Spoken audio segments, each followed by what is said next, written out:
अस्सलाम वालेकुम, बाखबर सवेरा में खुश आमदेद। Good morning to you all. मैं सदफ अब्दुल जब्बार, मेरे साथ हैं अशफाक इसाक सत्ती और कैसे हैं जी आप लोग? खैरियत से? ठीक ठाक हैं, खैरियत से। होपफुली लोगों ने हमें ज़्यादा मिस नहीं किया होगा। नहीं किया होगा। वीकेंड पे इतने इवेंट्स होते हैं। हाँ। देखें कराची की हद तक कराची लिटरेचर फेस्टिवल चल रहा था, उसके 3 दिन बड़ी आबोताब रही। फिर उसके बाद आपने देखा कि मौसम की अपनी तब्दीलियाँ, कभी पंखे चलना, कभी पंखे बंद होना। तो ठहर अब तो मेरे ख्याल में ठहराव आ चुका है उसके अंदर। फिर ये है कि सदफ हादसात अपनी जगह, उनका तवातुर से रुनमा होना ख़त्म नहीं हुआ। यानी कि अब ये है कि वो एक ऐसा लग रहा है कि जैसे एक ज़माना था जब शहर में टारगेट किलिंग बहुत हुआ करती थी। आपको याद है 2013 से पहले का जो ज़माना था, और उसके बाद ऐसा लगता था कि रोज़ ये खबरें ना आए तो मामूल की बात नहीं। वैसे अब हादसात इतने हो रहे हैं रोज़। जो मुल्क जहाँ पे अवाम की खैर, उनकी भलाई, उनकी फलाह का सोचा जाता है, हम उन्हें कह देते हैं तरक्की याफ्ता मुल्क। नहीं, आपने कहीं ना कहीं से अपनी बुनियाद, अगर आप एम्पैथेटिक नहीं है, सिंपैथेटिक नहीं है टुवर्ड्स योर पीपल, लोग एक मरे या 52 मरे, आप सोचें एक खानदान में क्या कोहराम मचा होगा, 52 खानदानों में क्या कोहराम। हमारे यहाँ पर नंबर्स का वेट किया जाता है। एक हादसा हुआ, अफसोसनाक बात। जब हमारे सियासतदान जिनकी जिम्मेदारी है वो कहते हैं जी बड़ा अफसोस हुआ, आपका अफसोस करने का नहीं बनता। और हम अक्सर उनको याद दहानी कराते हैं, आपने उस चीज को रोकना है। हम उनको याद दहानी कराते हैं कि भाई ये हमारा काम, या हमारा काम ये है कि आवाम की जो दिल की आवाज़ है आप तक पहुंचाएं। आपका काम है कि इस चीज़ को हाईलाइट करना। अच्छा, एक और चीज़ सदफ, मैच हुआ। अच्छा, और मैच से बढ़ के उसके अंदर ट्राई सीरीज का ये मैच था, और उसके अंदर सबसे बड़ी बात ये थी कि मुझे ये लग रहा था कि हमारी टीम अलोंग विद द लाहौरीज वो मैच खेलने से ज्यादा स्टेडियम देखने आए थे। आपको रोकूंगी प्लीज प्लीज, क्योंकि जी टॉस का फैसला हो गया है और न्यूजीलैंड का जनूबी अफ्रीका के खिलाफ टॉस जीतकर फील्डिंग का फैसला, और जनूबी अफ्रीका के खिलाफ न्यूजीलैंड ने ये फैसला किया है। अब टॉस जीत ली है, अब देखते हैं जी इन दोनों के दरमियान किस तरह का मैच होता है। हमारा जो मैच था उसका जिक्र हम करेंगे, लेकिन फिलहाल आपके लिए अब लाहौर में जो ये मैच हो रहा है न्यूजीलैंड का जनूबी अफ्रीका के खिलाफ, टॉस जीतकर फील्डिंग का फैसला। तो देखते हैं जी आज कितने रन्स बनते हैं। रचिन रविंद्र नहीं खेलेंगे बिकॉज ही गॉट इंजर्ड, उनके फोरहेड पे बॉल लगी थी। और मैं ये हैरान परेशान हुआ था कि देखें बड़ा एक he missed the ball in the lights, लेकिन हमारे अपने और ख़ास तौर पर भारतीयों ने उसके ऊपर प्रोपेगेंडा करना शुरू कर दिया कि देखें जी स्टेडियम की लाइट सही नहीं लगी तो ये हुआ है। वो हुआ ये कि राशिद भाई ने ये कह दिया, राशिद लतीफ़ भाई ने, कि वो लाइट्स जो है ना उनकी पोजीशन साइज सही नहीं थी, तो इसलिए बॉल लग गई। अब भारतीयों ने उस चीज़ को मौका बना लिया और उन्होंने कहा कि देखें जी आपका अपना बंदा कह रहा है ये। तो ये थोड़ा सा हमें एक तो बात करते हुए भी वैसे भी थोड़ा सा ख्याल करना चाहिए, एहतियात करनी चाहिए कि दूसरे मुल्कों में इससे क्या पैगाम जाएगा। और it happens all the time. Catches आप देखिए ना, जो ख़ास तौर पर जो डे नाइट मैचेस में होते हैं, अक्सर प्लेयर्स जो हैं वो लाइट्स में या उनकी चकाचौंध में मिस कर जाते हैं ball, and this is what happened with Rachin Ravindra. और फिर लाइट्स हैं, जाहिर है कि आप क्या आंखें मेज कर तो नहीं खेल सकते, कहीं ना कहीं किसी न किसी एंगल पे लाइट्स पड़ेंगी। और मैं एक चीज़, यहाँ पर हम स्टूडियो में बैठे हैं और मुझे इस बात का यकीन है कि अगर हम ये जो लाइट ऊपर लगी हुई है इसको यूं करके देख लेंगे तो उसके बाद एक लम्हे के लिए हमें सामने दिखाई नहीं देगा कि सिंपल एग्जांपल ये है कि सूरज की रोशनी में आप क्या कुछ नहीं करते, लेकिन आप सूरज से आंखें थोड़ी मिलाते हैं। That's it. बस इस बात पे मैंने माइक ड्रॉप कर दिया। अब परफॉर्मेंस पे आ जाएं सदफ, परफॉर्मेंस कलम तोड़ दिए, माइक तोड़ दिए। अब चलते हैं जी परफॉर्मेंस पे। हम ये मैच जो है 78 रन से हार गए, और पहले जो फिर न्यूजीलैंड ने टॉस जीतकर बैटिंग का फैसला किया। उन्होंने 300 प्लस कितने रन बनाए? 329 बनाए, और उसमें 126 रन जो थे आखिरी 10 ओवर में पड़े। और ग्लेन फिलिप्स ने शाहीन शाह अफरीदी के आखिरी ओवर में, सिर्फ आखिरी ओवर की अगर मैं बात करूं तो 25 रन बनाए। तो आप इस बात से अंदाजा कर सकते हैं कि क्या 70 बॉलों पे या 71 बॉलों पे उन्होंने सेंचुरी की अपनी। आखिरी 10 ओवर्स में कितने बने? 126, कम से कम 126 रन बने। और दूसरा एक और चीज आप ये देखिए कि उसके अंदर इन्होंने तबाही मचा दी। मतलब ये है कि बैटिंग में शुरू में देवर नोवेयर, पार्टनरशिप उनकी अच्छी बनी, लेकिन उनकी अच्छी बात ये थी कि उनका हर प्लेयर आके देवर परफॉर्मिंग वेल। और मैं पाकिस्तानी टीम की मुनासबत से ये कह रहा था कि उन्होंने सिर्फ आके ग्राउंड देखा, लाइटिंग देखी, उन्होंने पवेलियन देखा, स्टेडियम देखा, और इन्होंने बेसिकली कीवीज ने पिच को रीड किया और स्पिनर ठंडे मुल्क से आए हैं, उनकी पिच जाहिर है आप अपनी टीम को फेवर करने के लिए होम क्राउड, आपको होम ग्राउंड का ये फ़ायदा होता है कि आप अपने हिसाब से पिच बनाते हैं, जो अशफाक ने बात की। दूसरे ये हमारे, चले यहाँ तक तो बात ठीक थी, रन्स बनते हैं, बना भी लेते हैं रन्स, हमारे बॉलर्स को पिटाई हुई आखिर में, कोई बात नहीं। लेकिन आप मुझे बताएं, जब हम खेलने आए, रिजवान बाबर, कामरान, इनके क्या रन्स थे ये आपके सामने, सिवाय फखर जमान के। फखर जमान के साथ कोई टिक जाता तो बिलाशुबा ये मैच हम जीत फखर सकते जमान जिसको अपनी अना की भेंट चढ़ाया गया यहाँ पर कि उसकी जानिब से एक स्टेटमेंट आया था और उस स्टेटमेंट के बाद उसको मुख्तलिफ और मुतादिद इवेंट से बाहर हुआ। और हम ये बारहा कहते हैं कि एक प्लेयर की रिप्लेसमेंट चाहिए थी, किसकी? साइम अयूब की, who got injured and we had no answers. उसके बाद हमने कबाड़ा कर दिया अपनी बैटिंग लाइनअप का और ऐसे ऐसे शाहकार नमूने अंजाम दिए। और मुझे हैरानगी होती है, आप ये सोचिए कि हमारे जो ये माशाल्लाह से कप्तान हैं रिजवान, उनसे पूछा गया तो वो आगे हवाला दे के कह रहे हैं कि वो हसन ने क्या कहा था, किंग कर लेगा। यानी कि आपने बाबर से ओपनिंग करवा दी, 23 बॉलों पे 10 रन बना के जो प्रेशर नहीं आना चाहिए था फखर पे वो लेके आए। यानी कि एक साइड से फखर जमान स्कोर करें, फिर कामरान गुलाम आए, उन्होंने भी यही कारनामा अंजाम दिया। यानी कि वो सेंटनर को चौके छक्के मार रहे हैं फखर, और आगे की 3 बॉलें और उससे पहले की 6 बॉलें उन्होंने बीट की और प्रेशर में आउट हो गए। Rizwan did the very same thing. यानी कि Tayyab Tahir played well, Salman Ali Agha played well, लेकिन nobody carried the innings for Pakistan. So ये मैं माइंडसेट, ये अप्रोच, फिर हमारी बॉलिंग, अल्लाह अकबर। इस रन्स के अंबार को चेस करने के लिए आपके जो ओपनर प्लेयर था उनकी कोई ना कोई स्ट्रैटेजी होनी थी, आपके कैप्टन की कोई स्ट्रैटेजी होनी थी। लेकिन यहाँ पर हमने अगर फखर जमान को फर्ज करें, जिस तरीके के आपने कहा ना अना की भेंट चढ़ाया हुआ था, फखर ना होते इस टीम में तो क्या हो रहा होता? फिर कुछ भी ना होता। और एक और चीज मैं आपको बता दूं, देखें कई लोग यहाँ पर ये सवाल उठा रहे होंगे स्क्रीन के उस पार बैठ के कि भाई एक बंदा मार रहा होता है तो दूसरे ने वो करना होता है, रोक के रखना होता है। भाई ओपनर्स का ये काम नहीं होता, पावर प्ले होता है। ओपनर्स का ये काम करना होता है कि कम से कम अगर फर्ज करें बाबर आजम ना भी मारते, लेकिन रनर बॉल पे तो 10 की बजाय 23 बॉलों पे 18 रन भी होते तो तब भी दूसरे बैट्समैन को सहारा मिलता। एक बात बताएं इशफाक, बॉल बहुत मुश्किल आ रही हो, बहुत ही आपको समझ साइंटिफिक बॉल आ रही हो, तो आप उसे रोकें, तो रोकें। कुछ तो रन। तौसीफ अहमद साहब हमें ज्वाइन कर रहे हैं, साबिक टेस्ट क्रिकेटर हैं और अक्सर जो है वो हम दिल के फफोले उनसे फोड़ते हैं। तो तौसीफ भाई वो कहते हैं कि क्या कहा जाता है यहाँ पर तो मट्टी पाओ रात गई बात गई।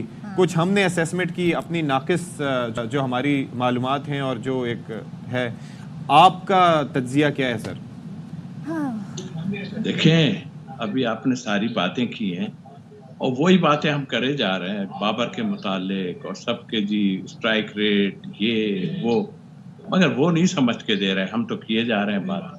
वो कह रहे हैं छोड़ो यार, ये तो बोलते ही रहते हैं, इनको छोड़ दें। एक जो फॉल्ट है ये तो सबको पता है कि क्या है, और जाहिर प्लेयर खुद चाहेगा तो होगा ना, जबकि उसकी जगह पक्की है, वो एज सच नहीं है, बाहर नहीं होने वाला। अभी क्या कभी भी बाहर नहीं होगा वो एज सच। आपने उनको रेस्ट जरूर कराया, बाबर की आप बात कर रहे हैं, बट जाहिर उनका गेम ही है। लेकिन मैं एक चीज इसके अंदर मैं कहना चाहूंगा, मैं ये कहता हूं, देखिए आप बात कर रहे हैं और यहाँ पर आजकल जमाना ऐसा है, मैं और सदफ बैठ के यही बात कर रहे होते हैं कि आजकल की generation they are well educated, उन्हें अपनी टेप्स देखने का आप लोगों को मौका नहीं मिलता था। आज YouTube पे जाएं, आपको दर्जनों क्लिप्स मिल जाएंगे, साइंटिफिक इवैल्यूएशन हो रही होती है, हर किसी को अपनी वीकनेस और स्ट्रेंथ्स का पता होता है। इमाम ने आके एक दफा कहा था इंटरव्यू में कि भाई बाबर आजम अगर आखिर में भी खेल रहा हो तो टीमें उससे थ्रेटन फील नहीं करती, ये होना चाहिए, हालांकि ही इज अ फ्रेंड। और रिजवान वहां पर बैठ के जब अभी ओपनिंग का डिसाइड नहीं हुआ था, ही वाज सेइंग कि वो हसन ने क्या कहा था, किंग कर लेगा। सर देखिए, ये जो मैं रिजवान की क्या बात करूं, वो जब आते हैं तो वो उनको पता ही नहीं होता, और मेरा ख्याल इतनी क्रिकेट खेलने के बाद तो आपको बात करने का भी होना चाहिए। क्या है, किंग कर लेगा, ये कर लेगा, वो कर लेगा। भाई करेंगे आप तो कुछ होगा ना, सिर्फ वो क्यों कर लेगा, आप क्यों नहीं कर रहे? आप टीम तो पूरी ठीक बनाए तभी कुछ होगा ना। आप ये क्या आपने कहा कि जी किंग कर लेगा, बस इसी चक्करों में जो है ये मारे जा रहे हैं खामा खाई। और आप उनकी गेम तो देखें, दूसरे जो है वो बहुत अच्छी बॉलिंग की, आपने भी बात की शुरू में, उन्होंने ऐसा फंसा दिया, ये वो भाई दिमाग से खेल रहे थे कि हम इनको सरवाइव कर लें। ये 4-4 ओवर के बॉलर हैं, ये 20 के, हम इसके बाद उनको कूट देंगे, और कूट दिया उन्होंने पकड़ के। उन्होंने विकेट नहीं जाने दी। आपने देखा कि उनके जो कप्तान पहले रह चुके हैं, उन्होंने क्या कितने 300, 250, 300 दिन के बाद उन्होंने जो है खेला है, और आराम आराम से खेलते रहे, फॉर्म में आ गए।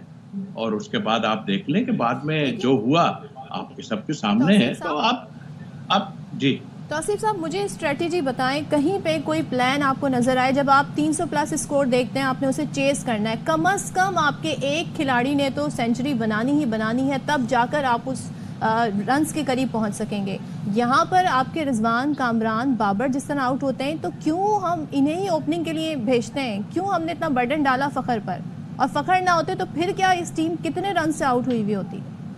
देखिए, फ़खर ने पे जितना प्रेशर होगा, मेरा ख्याल इस टीम के किसी पे भी प्रेशर नहीं होगा। इसलिए कि वो चीज़ें झेल के आ रहा है, चाहे उसकी भी गलती थी या जो था अपनी जगह, लेकिन वो चीज़ें झेल के आ रहा है और उसके बाद उसने वही गेम खेला और उसके बाद रन्स कर दिए। बात यह है कि मैं तो सीधा नकवी साहब के पास जा रहा हूँ कि ठीक है, स्टेडियम हमने बना लिया, सब कुछ कर लिया, आप वकार यूनुस को भी लाए, उनको भी 50 लाख पे और कईयों को 50 लाख पे रखा।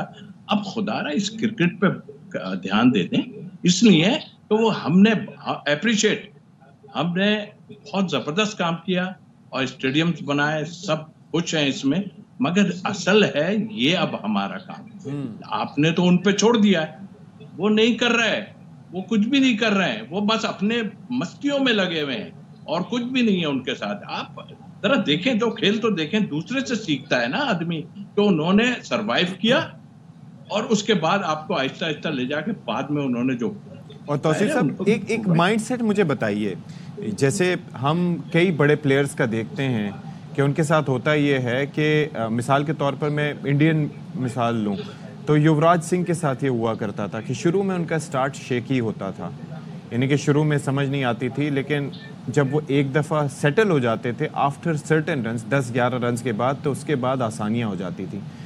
What is the case with our batsman कि वो सेटल भी हो जाते हैं और उसके बाद भी चीपली 18, 20, 30 रन्स बनाने के बाद भी उनकी वो आई सेट नहीं हो पाती, माँ सवाए फ़खर जमान के या इससे पहले साइम अयूब के दे प्ले कंसिस्टेंटली। ये रीज़न क्या है सर? ये इतना फ़र्क क्या है? तो इसी एशियाई बल्लेबाज ही हैं। आपका ध्यान ही नहीं है, उस तरफ ध्यान आपका है नहीं, 50 किस्म की चीज़ों में आपका ध्यान है। आपसे सवाल कोई किया जा रहा है, आप जवाब कुछ और दे रहे हैं, जी किंग कर लेगा फलाना। आप अब से नहीं, आप जब से अमेरिका से हार के आए और आपकी जो प्रॉब्लम्स अंदर के हैं ना, अब मैं सोच रहा हूँ इतना करीब आ गया है हमारे पास इतना बड़ा इवेंट, मैं कोई ऐसी बात ना करूं। भाई हम नहीं आपके खिलाफ किसी के, आप अच्छा करेंगे तो आपको अप्रिशिएट करेंगे, आप अच्छा नहीं करेंगे पॉइंट आउट करेंगे हम, और ऐसे करेंगे, लेकिन आप पे असर नहीं पड़ेगा ना। मैं तो ये कह रहा हूँ कि आप पे असर पड़ने वाला है नहीं। और लेकिन एक बात मैं सती साहब आपको कहूँ, अब कोई भी आ जाए ना, इस तरह इतनी आराम से आप टीम सेटल हो ही नहीं सकती। आकिब साहब आए थे, हमने सोचा था कि उन्होंने थोड़ा सा कोशिश कर रहे हैं, मगर आप देख लें जो प्रेशर उन पे भी आ गया है, उसके बाद क्या वो टीम बनाने में, चलिए कप्तान कहते हैं जी कप्तान के हाथ में हमने नहीं दिया, आप क्या कर रहे हो? आपने एक दूसरा ओपनर ही कोई नहीं रखा, ये कर लेगा, वो कर लेगा, वो कर लेगा, पे टीम बनी है तौसीफ साहब। देखिए टीम तो जाहिर है आकिब डेफिनेटली उसमें ज्यादा इन्वॉल्व है, रिजवान जिस तरह की आए बाएं कर रहे हैं, तो उससे लग रहा है कि वो बोले जरूर है बीच में, मगर उनको कहा होगा बैठ जाओ, आराम से बैठ जाओ। उनको फिर जो है, अब वो आन के कह तो रहे हैं ये स्पिनर, एक ही तो स्पिनर खेलेगा, फलाना खेलेगा, ये खेलेगा। ओ भाई मेरे, आप टीम को बनाने की बात करो, एक ही स्पिनर खेलेगा, क्यों खेलेगा? अभी यूएई में आप जाइए, 2-2, 3-3 स्पिनर खेल रहे होंगे, बल्कि यहाँ भी आप देख लें न्यूजीलैंड के दो स्पिनर तो जो वो रेगुलर खेल रहे थे, उनके कप्तान थे। और मतलब आई मीन कि इसको हम कितनी दफा दोहराएंगे? मतलब आप सिस्टम, आप टीम को ही नहीं बना पा रहे हो, तो फिर आपका फायदा सर क्या? मुझे एक चीज़ समझाइएगा, अगर हम चलें, हमने बात कर ली तनकीदी, कुछ इसके अंदर जैसे सलमान आगा प्लेड वेल, सिर्फ अफसोस ये है कि वो टीम को पार नहीं लगा सके। तैयब ताहिर ने प्रॉमिसिंग ही शोड प्रॉमिस, वो बेहतर नज़र आए। फ़खर ज़मान आपको पता है कि ही वाज अनलकी के एक आम बॉल अंदर आ गया। ग्लेन फिलिप्स का डे था, उन्होंने कैचेस भी अच्छे पकड़े, सेंचुरी भी बनाई और सारा कुछ ही अच्छा किया। लेकिन पॉजिटिव्स भी हमने कुछ देखे, स्टार्ट्स देखे अच्छे। बिल्कुल देखे, हम खुद कह रहे थे कि हमारी बॉलिंग बहुत है। देखें बीइंग ए क्रिकेटर मैं समझता हूँ, हम बैठे थे, मैं एयरवाई पे ही था आपके, और अब आज भी उसके नजीब के प्रोग्राम में होंगे, हम यही बात कह रहे थे कि ये अभी इन्होंने सरवाइव करना है। 2 विकेट्स इनके गिर गए, इन्होंने सरवाइव करना है और उसके बाद आगे लेके चलेंगे। हमने तो 260 की बात की थी या 70 की बात की थी कि ये होगा, तो देखिए 250-60 तो कर गया ना पाकिस्तान। पॉजिटिव, हम नेगेटिव बात नहीं की मैंने, अभी कोई नेगेटिव बात नहीं है। वो चीजें पॉइंट आउट की हैं जो आप नहीं कर रहे हैं, हम सब वही कर रहे हैं बात। आप समझ रहे हैं कि हम शायद हम मुल्क की सोच रहे हैं यार, आपकी हम नहीं सोच रहे भाई, हम मुल्क की सोच रहे हैं। हम आपके लिए नहीं। आप आते हैं, आ जाएंगे, कल आप चले गए और कोई आ जाएगा, बड़े बड़े प्लेयर आए और चले गए।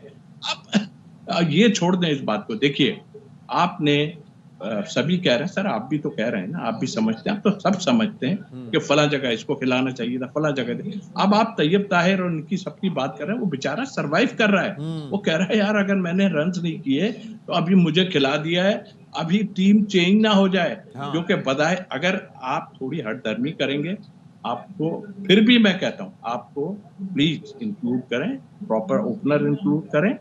जो आप, मैं अभी भी कहता हूं, आपकी ओपनिंग स्टैंड स्लो नहीं, जिस तरह अपना वो खेल रहा था, अगर ऐसे ही आपको 100-1 की जब भी आपको मिलेगी स्टैंड। कौन है प्रॉपर ओपनर तौसीफ साहब आपकी नजर में? आपकी नजर में कौन होगा? सही कह रहे हैं। इमाम हक को लाइए ना। हाँ। शान को लाइए ना। आप क्यों नहीं ला रहे? बात यह है कि आप ला ही नहीं रहे। आप जो लेके गए थे ऑस्ट्रेलिया या और दूसरी जगह पे कि भाई हम टीम बनाएंगे, ले जाएंगे, आपने तो बाहर कर दिया। 2-3 प्लेयरों को बाहर कर दिया। तो देखिए साउथ अफ्रीका, अभी आपका ही मैं सुन रहा था, साउथ अफ्रीका अपने नए प्लेयर इस वक्त भी देख रहा है। वो इस वक्त भी वो टीम बनाने की बात कर रहे हैं राष्ट्रपति साहब। क्या करें? और हम तो बोल के तंग आ गए यार। ये एक तो आपके थॉट्स मुझे चाहिए कामरान गुलाम की बैटिंग पे, डेब्यू पे सेंचुरी के बाद, उसके बाद एक कैमियो उन्होंने अच्छा खेला था एक जगह, उसके बाद वो he is out of his league, यानी कि वो पूरे ओवर बीट कर रहे हैं, मिस कर रहे हैं और उसके बाद प्रेशर में आके अपनी विकेट गंवा रहे हैं। That is not the first time that happened with him. और एक ऐसा बंदा कि जो कि 4-5 साल क्रिकेट के दरवाजे खटखटा रहा हो और उसका मुकाबला, उसका मैच पाकिस्तान में ही हो रहा हो, यानी कि होम ग्राउंड पे हो रहा हो और वहाँ पर ये परफॉर्मेंस। एक तो उनका, दूसरा नसीम शाह के बारे में भी मैं आपके कुछ ख्यालात जानना चाहूँगा। देखिए जहाँ तक उसकी बात की आपने, देखें इनको मेरे हिसाब से, अब मैं ये चीज़ कहने पे मजबूर हो गया हूँ। हमने भी बोला कि फर्स्ट क्लास को इज्जत दो। आपने इज्जत देर से दे दी। अब उस प्लेयर का भी तो बनता है ना कि आप अपनी एबिलिटी तो दिखाओ। 4.5 जो है वो आप डोमेस्टिक में आपने मुसीबत डाल के रख दी, दे मार, हर कोई यही कर रहा है। यहाँ आन के भाई सबसे मेन चीज है आपका प्रेशर। आप प्रेशर हैंडल नहीं कर, आपसे सिंगल्स ही नहीं निकल रहे हैं यार। मुझे तो हैरत हो रही है कि आपको सिंगल्स ही निकालने नहीं आ रहे। आप स्ट्राइक तो रोटेट करो भाई, चलता तो रहे बोर्ड। बात यह है कि ठीक है, उन्होंने परफॉर्मेंस दी, हम इन प्लेयरों की इज्जत करते हैं जिन्होंने आन के थोड़ा बहुत खेला, लेकिन आपको जल्दी मिल गया है सब कुछ। मेरे हिसाब से अब भी जल्दी मिल गया आपको। अल्लाह, 29 साल की उम्र पे। और नसीम शाह सर, नसीम शाह देखिए ये 4 ओवर के फिर भी वो खेला था फर्स्ट क्लास, मुझे पता है। बट आप जब तक जो है अपनी फिटनेस को पूरा नहीं रखेंगे, देखिए ना वो अपना रिप्स पकड़ के बाहर चले गए सब, ये फिट नहीं है। और मैं इसका कसूरवार आपके ट्रेनर्स को देता हूं। मैं तो इनसाइड रहा हूं। ये बहुत से लोगों को रिलैक्स करते हैं, छोड़ देते हैं कि अच्छा कर लो ऐसा कर लो।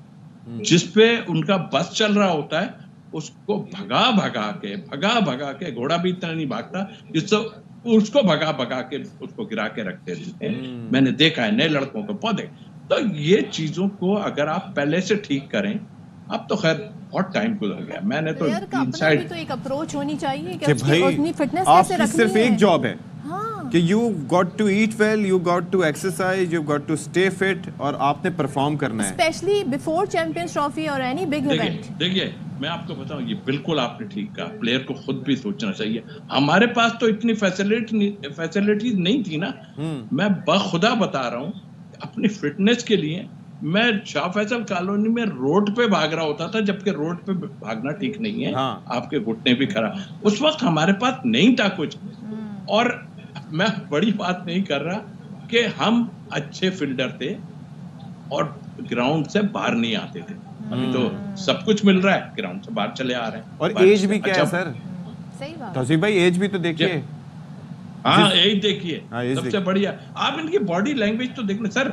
हारने के बाद तनकीर होती है, बिल्कुल होती है, लेकिन हम हारने के बाद नहीं करते। हम तो वो बात कर रहे हैं कि आप जो कर रहे हो वो गलत कर रहे हो। ठीक है, thank you so much Tauseef Ahmed sahab for your time. और बस और क्या बात हो सकती है भाई? अप्रोच होगी ना, किंग कर लेगा। हाँ। और विदाउट गिविंग एनी थॉट कि आपको क्या रिक्वायरमेंट आपकी है, आपको ओपनर कौन सा चाहिए, कौन आपको रन्स बना के दे सकता है, तो फिर तो मैं आपको लिटरली बताऊं, ब्रेक पे हमें जाना है, लेकिन हम आके यहाँ पर डिस्कस कर रहे होते हैं कि हम क्या खा रहे हैं, क्या पी रहे हैं, एक्सरसाइज क्या कर रहे हैं, और ये यही नहीं, हम अपने दोस्तों से भी यही बात कर रहे होते हैं। और इनका तो माशाल्लाह से काम ही यही है जी। This is what you are supposed to do. Break लेते हैं, ब्रेक के बाद वापस आते हैं।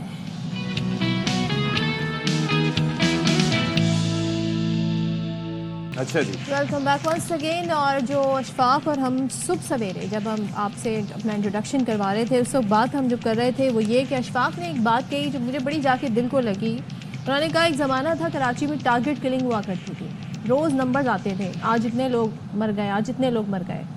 ऐसे ही हादसात में, ऐसे ही हादसात में नंबर्स आ रहे हैं। This is so alarming. और ये रोजाना की बुनियाद पे हम जब कंटिन्यूटी है। इन अथॉरिटी से बात करते हैं तो कहते हैं जी पॉलिसी भी है, सारे जो रूल्स हैं उन पर इम्प्लीमेंटेशन भी होता है, पब्लिक को ख्याल करना चाहिए। ठीक है, पब्लिक को भी ख्याल करना चाहिए, लेकिन ये टैंकर्स, ये डंपर्स, ये ट्रॉलर्स क्यों घूम रहे हैं दन दनाते हुए? दिन में क्यों हमें नजर आ रहे होते हैं? अच्छा, और दिन हो या रात हो, जैसे कि ये मंजर है, आप ये देखिए, ये रात का मंजर है।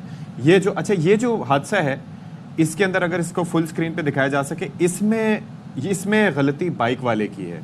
जाहिर है कि मैं आई सिंपैथाइज विद द वंस जिनके साथ हादसा पेश आया, लेकिन यहाँ पर ये हुआ था कि वो ट्रॉलर जा रहा था, मिनी बस सड़क के एन वस्त में खड़ी हुई थी। आप ये भी अंदाज़ा कीजिए कि ये मिनी बसें जो होती हैं, इनको ये नहीं होता कि गाड़ी साइड पे करके किसी को उतारें, ये कहीं पे रुक जाती हैं। तो वो बाइक वाला था, रफ्तार में था, उसने कहा मैं यहाँ से निकल जाऊंगा, साइड मिरर्स नहीं थे, शीशे नहीं थे, वो आके जो दूसरी बाइक जो रुकी थी उस टैंकर की वजह से उससे आके टकराया और फिर उसके नीचे आ गया। अगर आप उस हादसे को देखेंगे तो इसके अंदर हम दोनों पहलुओं पर बात करेंगे। एक जानिब ये होता है कि टैंकर ड्राइवर्स, जाहिर है कि उनके नीचे तो कुछ भी आ जाए, बचने का कोई चांस नहीं होता, लेकिन उससे हटके एट टाइम्स बाइक सवारों की भी कोताही होती है। और फिर उसके बाद डंपर जिस तरीके से यहाँ पर खुलेआम कराची की सड़कों पर दौड़ रहे होते हैं। कराची में भी लेन बनानी जाए अलग से बाइक सवारों के लिए तो ये मसला हल हो सकता है। लेकिन हम इस वक्त जो बात करना चाह रहे हैं कि हादसात नहीं रुके हैं। अब जो हम आपको ताज़ा तरीन इस हवाले से जो हादसा हुआ है वो बता देते हैं। शाह लतीफ़ टाउन मतीन कॉम्प्लेक्स के करीब तेज़ रफ्तार डंपर ने मोटरसाइकिल सवार को टक्कर मारी, या जो इनका टकराव हुआ, जिसमें 24 साला हसनैन जहाँ बाग हुआ। और हसनैन अपनी बहन को मार्शल आर्ट मुकाबला जीतने की खुशी में खाना खिलाने ले जा रहा था। हादसे में बहन जख्मी हो गई है। और गुज़िश्ता रोज़ फिर हमने देखा कि कोरंगी क्रॉसिंग रोड पर रॉन्ग साइड से आने वाले डंपर ने मोटरसाइकिल सवार 3 शहरियों को रौंद डाला। हादसे का मुकदमा जमान टाउन थाने में दर्ज किया गया। पुलिस अभी तक डंपर ड्राइवर को और उसके मालिक को गिरफ्तार नहीं कर सकी। इसी तरीके से वलीका चौरंगी के करीब फैक्ट्री मुलाजिम को कुचलने वाले water tanker driver Sajid Mahmood ने अदालत से जमानत हासिल कर ली है। और अब तक जो हम शहरियों के, जनवरी खत्म हुआ है, फेब में, यानी अभी 1.5 महीना भी नहीं हुआ है पूरा, मरने वालों की तादाद जो सामने आई वो 92 है, जिसमें 11 खवातीन 11 बच्चे। ये जो अभी मंजर हम देख रहे थे सदफ, ये देखें रॉन्ग साइड से जा रहा है, उसको इतना बड़ा ये शख्स खड़ा हुआ नजर नहीं आया। मैं हैरान हूँ कि ये क्या है। तो चलें, ये हादसात क्यों बढ़ गए हैं, गुफ्तगू के लिए हमें ज्वाइन किया है DIG ट्रैफिक अहमद साहब हमारे साथ मौजूद हैं। बहुत शुक्रिया जी, आपने हमारे लिए वक्त निकाला। एक तो हम यहाँ पर बेसिकली सिलसिला ये है कि हमारी कोशिश ये है कि हम अवेयरनेस क्रिएट करें। हम ब्लाइंड स्पॉट्स की भी बात करते हैं DIG साहब।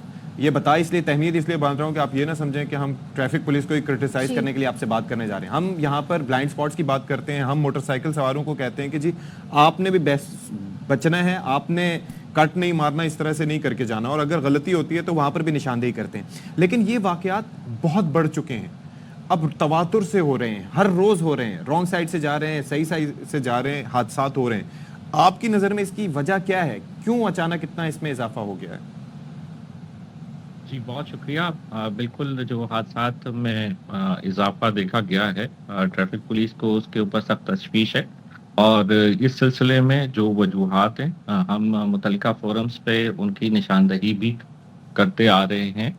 जो कराची के अंदर बढ़ता हुआ ट्रैफिक मिक्स है, जिसके अंदर मोटरसाइकिलों की तादाद में बेइंतहा इजाफा, तकरीबन 11 से 12 हज़ार मोटरसाइकिल हर महीने कराची की रोडों पे ऐड हो रही है। और उसके साथ-साथ जो ट्रांसपोर्ट के मसाइल हैं, पब्लिक ट्रांसपोर्ट की कमी की वजह से रिक्शा और मोटरसाइकिल की तादाद बढ़ने से जो रोडों के ऊपर एक डिसिप्लिन हो सकता है ट्रैफिक, वो काफ़ी डिस्टर्ब है। और जब ये बड़ी गाड़ियाँ इसके साथ और मिक्स होती हैं, तो हादसात का अंदेशा मज़ीद बढ़ जाता है। ताहम अभी जो परसों इजलास हुआ है, उसके अंदर ये फैसला किया गया है कि फ़ेज़ वाइज़ दिन के औकात में जो बड़ी गाड़ियाँ हैं, उनके ऊपर पाबंदी लगा के, और जो दिन के औकात में, जो रश के औकात में जो ट्रैफिक का मिक्स है, उसको बेहतर यानी कि किया अभी जाए। एज ऑफ नाउ पाबंदी नहीं है बड़ी गाड़ियों पे, वरना पहले हमने सुना था कि 11 बजे के बाद रात को ऑनवर्ड्स इजाजत थी, अभी नहीं है पाबंदी। नहीं, मैं वज़ाहत करता चलूँ। पाबंदी जो है, जो इस्तिस्ना हासिल थे, अब वो फ़ेज़ वाइज़ जो है वो ख़त्म किए जा रहे हैं। अच्छा। जैसे ज़रूरी अजनास की तहसील के ऊपर जो बड़ी गाड़ियाँ मामूल थीं, वाटर टैंकर, और उसके अलावा जो कचरा उठाने के डंपर्स थे, उनको इस्तिस्ना हासिल था। और इसके अलावा जो बिल्डिंग मटीरियल लेके आती थी बड़ी गाड़ियाँ, उनको भी इस्तिस्ना हासिल था। इस तरह कई इक़साम की गाड़ियों को इस्तिस्ना हासिल था। अब इस सिलसिले में ये फैसला किया गया है कि फ़ेज़ वाइज़, जिसमें सबसे पहले फ़ेज़ में जो कंस्ट्रक्शन मटीरियल को इस्तेमाल करने वाले डंपर्स होते हैं, या जो मिक्सर मशीनें जो कंस्ट्रक्शन के दौरान इस्तेमाल की जाती हैं, उनके ऊपर दिन के औकात में चलने पे पाबंदी लगाई गई है। और इसी तरह नेक्स्ट फ़ेज़ में जो कचरा उठाने के डंपर्स हैं, उनको भी तकरीबन 3 महीने के अंदर अपने ऑपरेशंस रात को शिफ्ट करने के लिए हिदायत जारी की गई हैं। और जब वो भी ख़त्म हो जाएँगे, तो एटलीस्ट जो डंपर्स हैं, वो दिन के औकात में शहर में नज़र नहीं वाटर आएँगे। टैंकर तो ताहम बड़े ज़रूरी जी। हैं, और अब कराची का मसला ये भी, यहाँ पानी नहीं होता, तो पानी के लिए जी। वाटर टैंकर और लोगों को किसी भी वक्त ज़रूरत पड़ सकती है, वो भी हादसात का सबब बन रहे हैं, तो उन पे भी ये पॉलिसी अप्लाई करेंगे आप? नहीं, वाटर टैंकर्स के ऊपर पाबंदी नहीं है अभी, क्योंकि वाटर टैंकर्स जो हम कराची के अंदर हाइड्रेंट्स हैं, वो 24 घंटे चलते हैं, और वाटर टैंकर्स भी 24 घंटे चलते हैं। लेकिन उसके बावजूद आपने देखा होगा कि फिर भी जो शहर में पानी की सप्लाई है, वो अगर 1 घंटे के लिए भी वाटर टैंकर्स, हाइड्रेंट्स बंद हों, तो उसकी वजह से शहर में एक बहरानी कैफियत पैदा हो जाती है पानी की सप्लाई के सिलसिले में।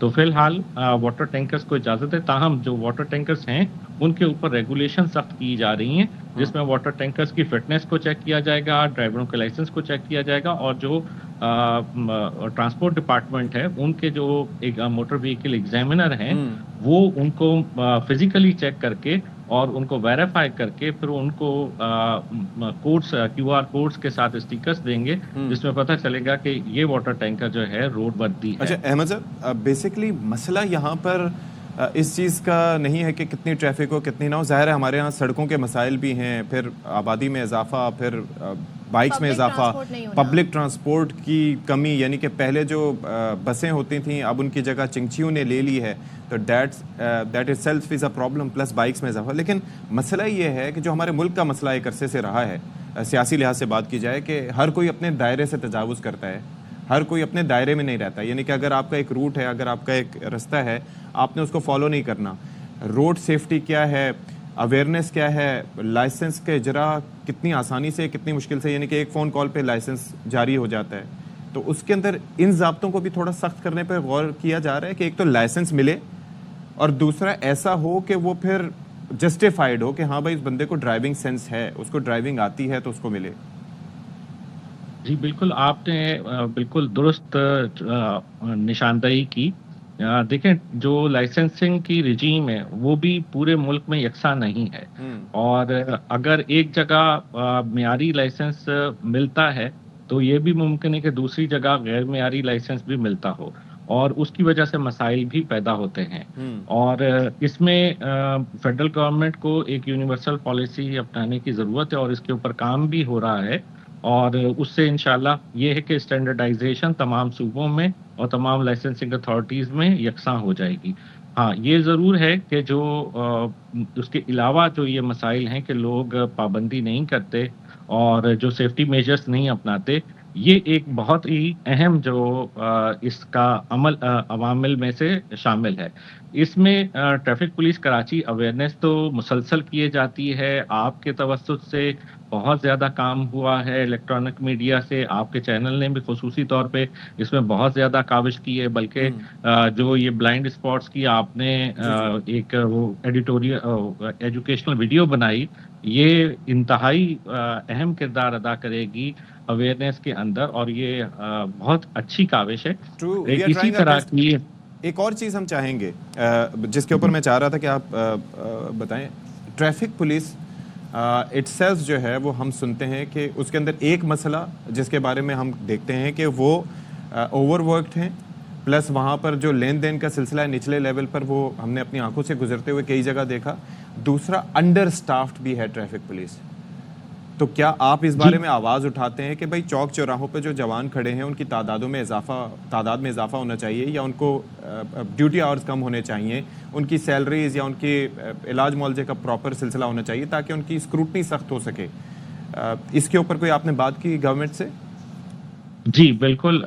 देखिए, हमारी जो ट्रैफिक पुलिस कराची की तादाद 2015 में मंजूर हुई थी 9000 और उस वक्त कराची के अंदर जो गाड़ियों का वॉल्यूम था वो 37 लाख था और आज जब हम 2025 में चल रहे हैं तो कराची में जो व्हीकल का वॉल्यूम है वो 67 लाख से जायद हो चुका है। लेकिन हमारी जो ट्रैफिक पुलिस एहलकारों की जो मौजूदा तानियाती है उसमें सिर्फ 5500 एहलकार तानियात हैं, जो कि हमारी तकरीबन 50% है। और इस दौरान इतने 9 सालों में पे भी होंगे इसमें। जी हाँ, इसमें से ऑफिस ड्यूटीज में भी है और इतने सालों में 2015 से अभी तक जो वॉल्यूम है ट्रैफिक का कराची में वो ऑलमोस्ट डबल हो चुका हुआ है। हमने इस सिलसिले में मुतअद्दिद कोशिशें की और एक दफ़ा 2022 में भर्ती की भी कोशिश की गई और उसमें लेकिन जो एक चीज़ बताएं, क्या कभी गवर्नमेंट से इस सतह पर जब ब्रीफिंग ली जाती है, ज़ाहिर है आई होप कि ऐसी ब्रीफिंग ली जाती होगी कि क्यों ये हादसा हो रहे हैं, हमें बताएं कौन कसूरवार है, क्या वजूहात हैं कि हादसा बढ़ गए, तो आपने कभी ये जो गाड़ियों का वॉल्यूम है इसे कम होना चाहिए, रक्षा, बाइक, ये चीज़ें इनकी तादाद बढ़ती जा रही है, आपने तो खुद हमें नंबर्स दिया कि रोज़ाना की बुनियाद पे इनमें कमी लाई जाए, तो इसके लिए कोई प्लान बनाए हुकूमत, कोई स्ट्रेटजी लेकर आए, कभी ये बात की आपने? जी बिल्कुल, गवर्नमेंट इस सिलसिले में बहुत सारे इकदाम कर रही है और जैसे जैसे हमारे पब्लिक ट्रांसपोर्ट के ज़राए में इजाफा होगा उसी तरह से फिर जो बाइक और रिक्शा की तादाद में कहीं कमी देखने में आएगी। अभी रेड बस के आने से बहुत फ़र्क पड़ा है। तकरीबन 300 रेड बसेस जो है कराची की सड़कों पे चल रही हैं और तकरीबन 1.25 लाख के करीब शहरी रोज़ाना उनके अंदर सफ़र करते हैं। द मोर द मेरियर, जितनी हो उतनी कम है।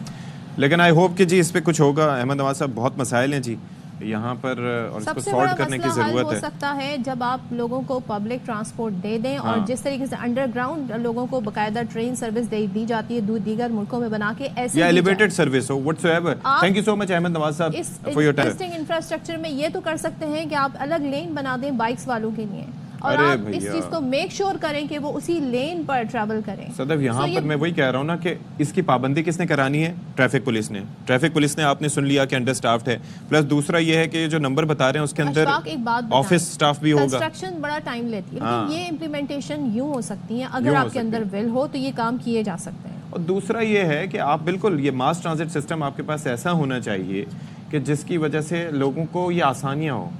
मैंने इस्लामाबाद में अपने कई दोस्तों को या लाहौर में कई दोस्तों को देखा है कि जो अपनी गाड़ियाँ छोड़कर मेट्रोज वगैरह में सफ़र करते हैं because it is convenient for them, it saves time. तो ये होना चाहिए। ब्रेक लेते हैं, ब्रेक के बाद वापस।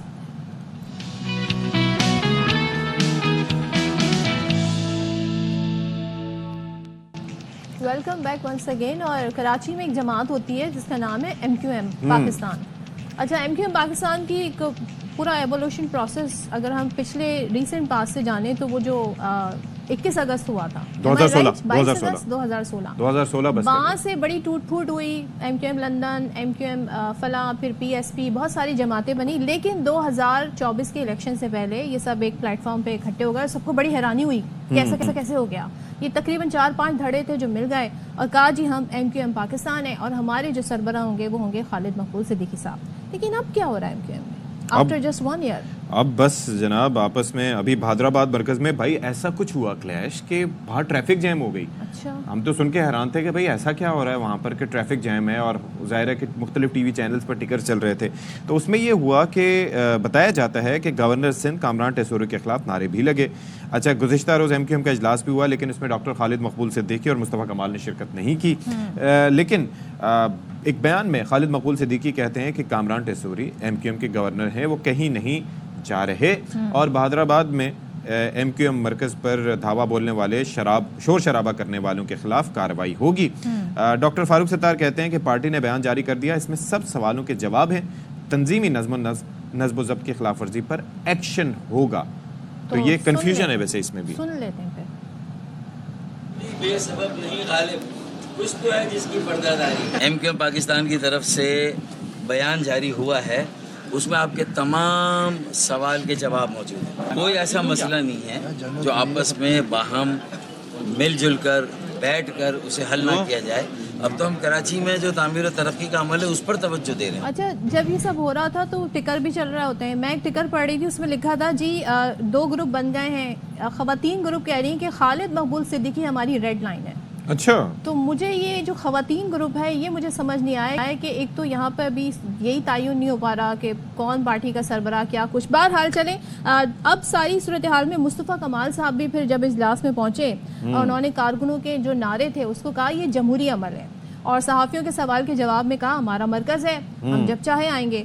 इसी सूरत हाल में पीपल्स पार्टी के सईद गनी साहब ने मौका हाथ से जाने नहीं दिया और उन्होंने जी बयान दाग दिया कि कराची में लसानी बुनियाद पर बनने वाली एक तंजीम को मजबूत किया गया, लेकिन कराची ने नफरत की सियासत का खात्मा कर दिया। अच्छा जी, तो हो क्या रहा है, तो इस पर ज़रा बात कर लेते हैं। राफे हुसैन हमें ज्वाइन कर रहे हैं जो कि कराची की सियासत और ख़ासतौर पे MQM के मामलात पर गहरी नज़र रखते हैं। बड़े अरसे बाद हमारी बात बात हो रही है। तो राफे, सबसे पहले बताएं भाई कैसे हैं आप, खैरियत से हैं, ठीक ठाक हैं? वैसे मुलाकात हो जाती है लेकिन चलें इस मामले पे आप बात हो रही है तो भैया ये भी बताइएगा, लेकिन साथ ही बताएं कि ये हुआ क्या है आखिर ये भादराबाद मरकज़ में। बहुत शुक्रिया अशफाक, मैं ठीक ठाक हूँ और उम्मीद करता हूँ कि आप भी ठीक ठाक होंगे, अल्हम्दुलिल्लाह ठीक ठाक होंगी। MQM की आपने बात की, देखें जब ये इत्तेहाद हुआ तो उसके कुछ अरसे बाद MQM की जो राब्ता कमेटी थी उसको तहलील कर दिया गया था और एक मरकज़ी कमेटी बनाई गई जिसमें 11 अरकान को शामिल किया गया। अब जब ये मरकज़ी कमेटी बनाई गई और राब्ता कमेटी तहलील की गई तो MQM के कोई 25 शोबाजात हैं जिनकी निगरानी जो है वो राब्ता कमेटी के अरकान करते हैं। जब राब्ता कमेटी तहलील हुई तो ये निगरानी भी ख़त्म हो गई। अब मुस्तकिल ये कहा जा रहा था खालिद मकबूल सिद्दीकी से कि आप वर्क डिस्ट्रीब्यूशन, जो जिम्मेदारियों की तकसीम है उसको करें, और 2 दिन पहले तमाम अरकान से मुशावरत के बाद डॉक्टर खालिद मकबूल सिद्दीकी ने एक वर्क डिस्ट्रीब्यूशन सर्कुलर जारी किया जिसमें 25 शोबाजात को मुख्तलिफ अरकान की निगरानी में दे दिया गया।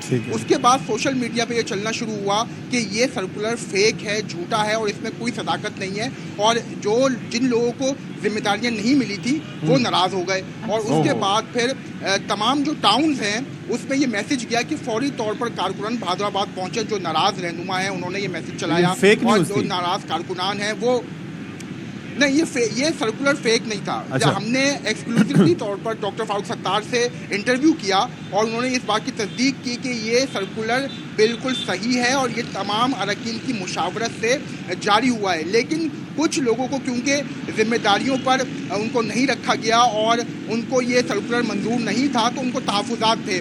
तो फारूक सत्तार ने यही कहा कि वो तहफ़्फ़ुज़ात पार्टी के अंदर जो है वो उसको डिस्कस करें, पार्टी के बाहर लेकर ना जाएं। और हमने ये भी खबर ब्रेक की थी कि इस सर्कुलर के बाद मुस्तफ़ा कमाल और अनीस कायम खानी ने, जो अहम तरीन ग्रुप है MQM का, सेंट्रल एग्जीक्यूटिव कमेटी का, जिसमें मुशावरत होती है, फैसले होते हैं, वो भी वो ग्रुप से लेफ्ट कर गए थे।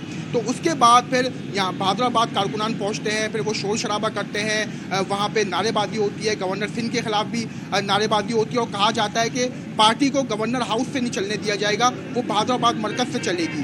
जिसके बाद फिर हमारी डॉक्टर खालिद मकबूल सिद्दीकी से बात होती है, उन्होंने वाज़ेह तौर पर ये कहते हैं कि पार्टी बहादुराबाद से ही चल रही है, लेकिन जो पार्टी में मसाइल होते हैं वफाक की सतह पर, सूबे की सतह पर, तो उससे गवर्नर सिंह से मुशावरत की जाती है और ये जमहूरी अमल और ये अमल जारी रहेगा। तो क्या मुस्तफ़ा कमाल साहब की क़यादत में ये लोग हैं, कारकुनान हैं, जो कह रहे हैं जी गवर्नर हाउस से नहीं चलेगी पार्टी, ये इनको लीड कौन कर रहा है?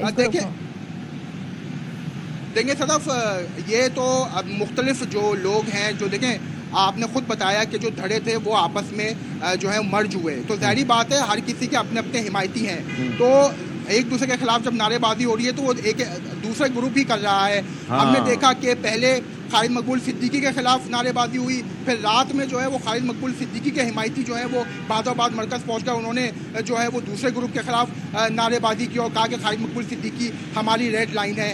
तो ये सिलसिला जो है वो जारी है।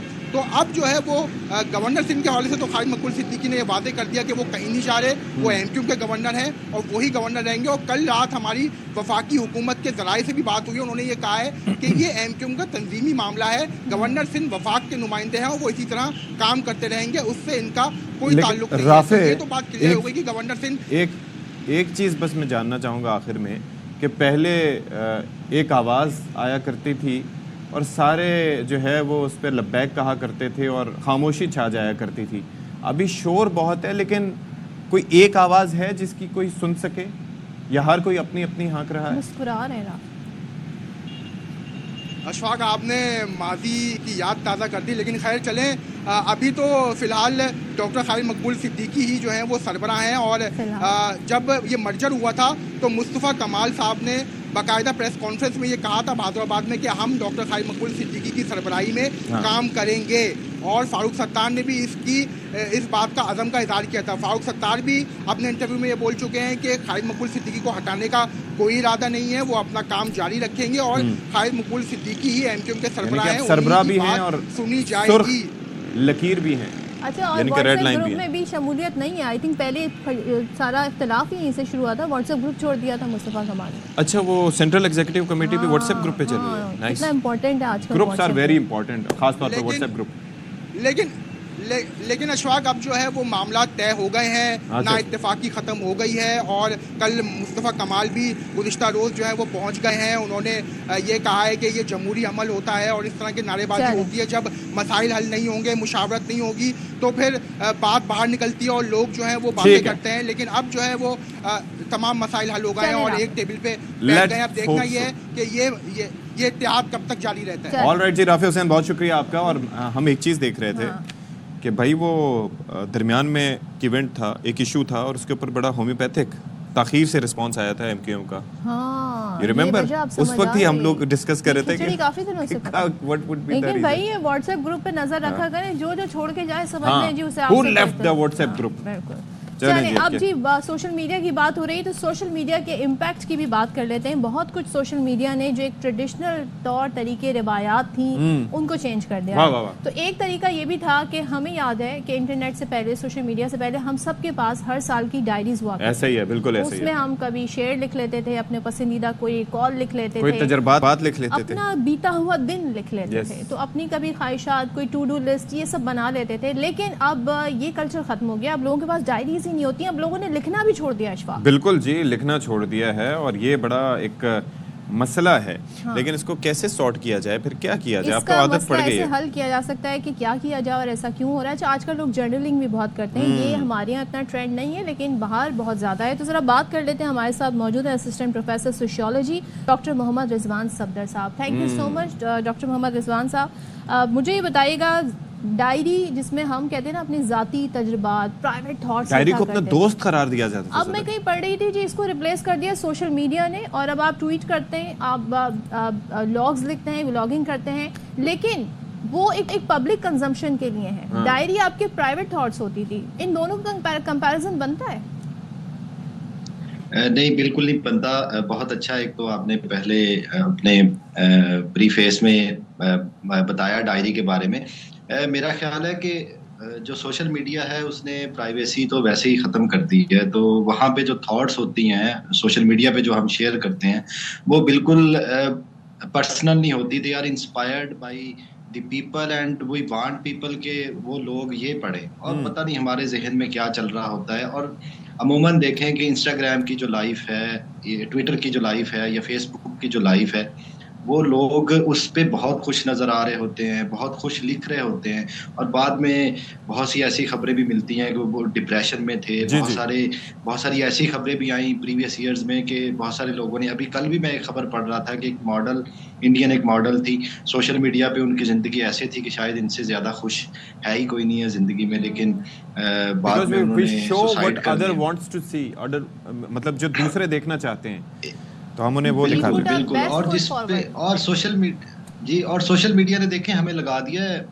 लाइक्स पे, और वो होते ना कि आपको कमेंट्स आ रहे हैं, आपको लाइक्स आ रहे हैं, तो हम एक ऐसा अपना पर्सोना बना लेते हैं और उसी पर्सोना के मुताबिक हम फिर पोस्ट करते रहते हैं जिस तरह का पर्सोना लोग हमसे एक्सपेक्ट करते हैं। अच्छा डॉक्टर साहब, हमारे जहन में एक चीज़ इसके अंदर मैं ऐड करना चाहूँगा कि अक्सर पहले डायरी जो है वो मेडिटेशन के बड़े काम आती थी, यानी कि दोस्त इसलिए कहा जाता था कि आजकल तो अच्छे दोस्त भी मैसर नहीं आते, जिन लोगों के पास हैं दे आर वेरी लकी।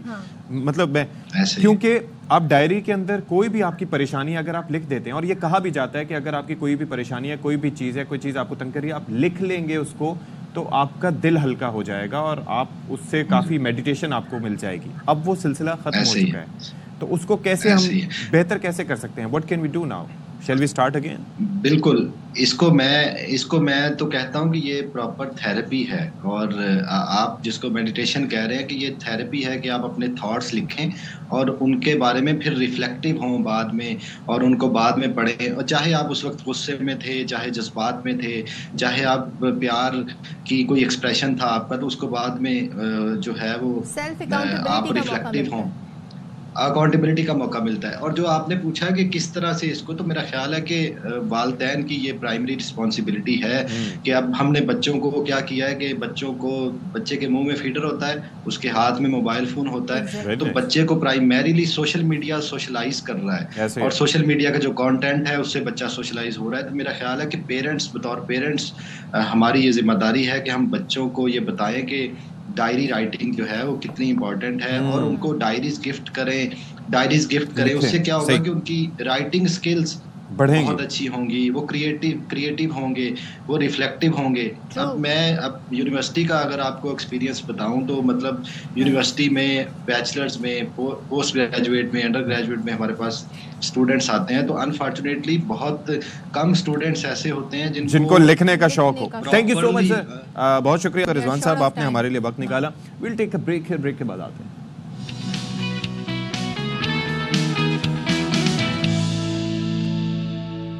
अच्छा जी, अब ज़रा हम बात करते हैं कि जी वैसे तो पाकिस्तानी दुनिया में जहाँ भी मुकीम हों, पाकिस्तान में हों, तब भी पाकिस्तान की तामीर और तरक्की के लिए उनको काम करना चाहिए, लेकिन जब आप वतन से बाहर जाते हैं तो फिर आपको असल में वतन से मोहब्बत का इदराक होता है, यानी कि वहाँ पर जाकर आपको, यानी कि आप वहाँ के हवाई अड्डे पे उतरते हैं तो आप पाकिस्तान की मिट्टी को याद करते हैं, या काफ़ी अरसे तक वहाँ पर रहना पड़ जाए तो पाकिस्तान की, वतन की जिन गलियों में आप पैदा हुए बड़े हुए, वहाँ पर एक एक चीज़ याद आती है। कोई त्यौहार आ जाए अशफाक तो फिर वो यादें दोबारा हो जाती है, ताज़ा हो जाती हैं। और दूसरी चीज़ ये है कि वहाँ रहकर फिर पाकिस्तान के लिए बहुत कंट्रीब्यूट करते हैं। वो रेमिटेंसेस की सूरत में आपको पता है कि सबसे बड़ा एक तोहफा होता है पाकिस्तान के लिए, और पाकिस्तान की इकोनॉमी के लिए भी ये बड़ा फ़ायदेमंद होता है। तो फिर हुकूमत भी कोशिश करती है कि पाकिस्तानियों को सहूलत देने के लिए ओवरसीज़ पाकिस्तानीज़ को बिलखुसूस काफ़ी इक़दाम किए जाएँ, और इसके लिए वहाँ पर कई ऐसी तंजीमें हैं जो कोशां भी हैं। हाँ जी, तो भाई एयरपोर्ट्स पर ओवरसीज़ के लिए ग्रीन चैनल खोले जाएंगे,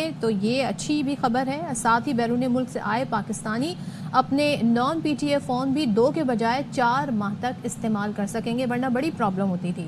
ये सब मुमकिन हुआ है ओवरसीज़ ग्लोबल पाकिस्तानी फाउंडेशन की कोशिशों से।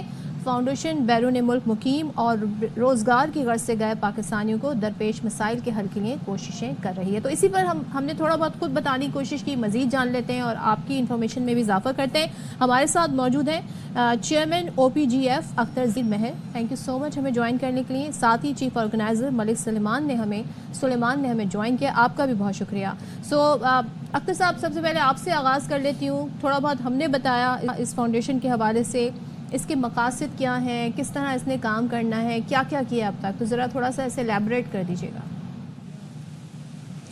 सबसे पहले तो आपका बहुत शुक्रिया बाखबर सवेरा का और ARY की टीम का, जिन्होंने हमेशा ओवरसीज़ पाकिस्तानियों की आवाज़ जो है वो आवाम तक पहुँचाई। तो we really appreciate that your support and help. And overseas Pakistani global foundation जो है वो पॉलिटिकल फोरम है, जिसका किसी भी सियासी और मजहबी जमात से कोई तल्लुक़ नहीं है। ये सिर्फ़ और सिर्फ रियासत पाकिस्तान के लिए जो है वो नारा लगाते हैं, कहते हैं कि ओवरसीज़ पाकिस्तानी जो हैं वो पाकिस्तान का असासा थे, हैं और रहेंगे। और इसी सिलसिले के अंदर ये जो ऑर्गेनाइजेशन है या ओवरसीज़ के डायस्पोरा के पूरी दुनिया के अंदर 25 डिफरेंट ममालिक में काम कर रही है और डायस्पोरा के राइट के लिए आवाज़ बुलंद करती है।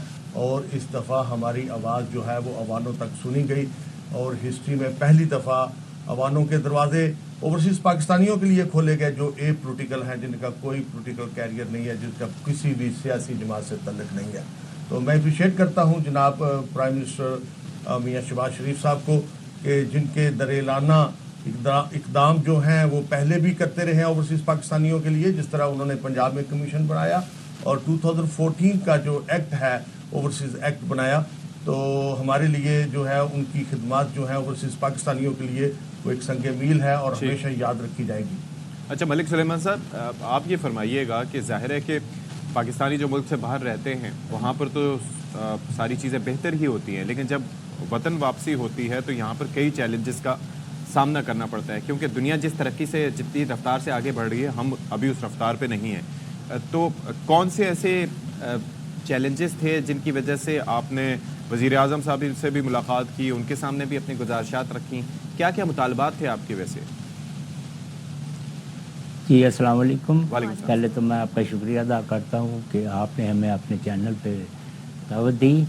और मसाइल ये थे कि एक तो टेलीफोन का मसला था जो कि 2 महीने बाद बंद हो जाता था। उसके बाद था कि एयरपोर्ट पे जो है लोगों से मिसबिहेव करते थे, उनके बैग खुलवाओ, ये करो, जबकि दुनिया में कहीं भी ऐसा नहीं होता। और तीसरा मसला था कि जो भी लोगों की जायदाद हैं जो ओवरसीज़ में हैं, उनके जो फैमिली के लॉन्ग जो जायदाद थी उसके लिए वो जब कोई कब्ज़ा कर लेता तो उसको छुड़वाने के लिए बहुत मुश्किल पेश आती थी। तो वो केस करते थे, 1 महीने की डेट मिली, फिर कोर्ट गया, 1 महीने की डेट मिली, उसके बाद बेचारे उनके वापस जाना पड़ता था, तो केस वहीं का वहीं रह जाता। ये मुतालबात हमने वज़ीर आज़म शहबाज शरीफ साहब के सामने पेश की तो उन्होंने उसी पे राइट वे अमल कर दिया। अच्छा, दैट्स वेरी गुड। लेकिन साथ में ये भी तो उनके लिए भी बहुत शुक्रिया कि उन्होंने जो हमारी डिमांड थी उसको मंजूर किया। ठीक है, ज़रा ये भी बता दीजिएगा, अभी जो एयरपोर्ट पर ग्रीन चैनल खोला गया है, इसके खुलने से ओवरसीज़ पाकिस्तानियों को और क्या क्या मज़ीद रिलीफ मिल सकता है? इसमें देखिए कि उनको ये आसानी होती है कि जब वो आते हैं तो ग्रीन चैनल से गुजर जाते हैं, लेकिन हम लोग तो सिर्फ फैमिली के लिए गिफ्ट वगैरह ही लेके आते हैं और तो कुछ होता नहीं है। अच्छा। तो वो उनके ऊपर भी उनका अगर सवाल जवाब होते हैं तो फिर कोई फायदा नहीं है। तो अब वो नहीं होंगे सवाल जवाब? आप नहीं, आप ग्रीन चैनल से आप सीधे चले जाएं। उन्होंने ये कहा था कि आपको ग्रीन, येलो और रेड ना कर दें। अच्छा, तो ऐसा कोई मसला नहीं है। ओके। तो महर साहब, वैसे इसके अलावा आप बताइएगा, जाहिर है कि पाकिस्तानी बड़ा रोल अपना प्ले करते हैं। अगर पाकिस्तान में इन्वेस्टमेंट की बात हो या पाकिस्तान का पॉजिटिव तशख़्ख़ुस दुनिया के सामने उजागर करना हो, क्योंकि जैसे आप दोनों साहिबान बैठे हैं या बाकी और लोग भी दुनिया भर में होंगे पाकिस्तानी, तो वो पाकिस्तान के एम्बेसडर का रोल प्ले करते हैं। तो आप ये बताइएगा कि वहाँ पर किस तरीके से आप पाकिस्तान का मुस्बत तशख़्ख़ुस मुतालिका मुल्कों में उजागर कर रहे हैं? देखिए जी, सबसे पहले तो यह है कि ओवरसीज़ पाकिस्तानी जो है, जिस तरह मैंने फरमाया कि कि रियासत का सासा पाकिस्तान का सासा हैं थे हैं रहेंगे। ओवरसीज़ पाकिस्तानी जो हैं वो एक जो आपका पेड एम्बेसडर है उससे ज़्यादा मेहनत करके अपने मुल्क के लिए अपना सॉफ्ट इमेज पेश करते हैं और अपने मुल्क की पहचान है। और आज दुनिया में 1.25 करोड़ के करीब ओवरसीज़ पाकिस्तानी जो है हर खित्ते के अंदर पाकिस्तान का नाम रोशन कर रहे हैं, बहुत सक्सेसफुल ओवरसीज़ पाकिस्तानी हैं। और उसके साथ साथ ये जो आपने ग्रीन चैनल की बात की कि देखिए दुनिया के साथ अगर हमने मिलकर तरक्की करनी है तो इंटरनेशनल रूल हमें अपनाना पड़ेंगे।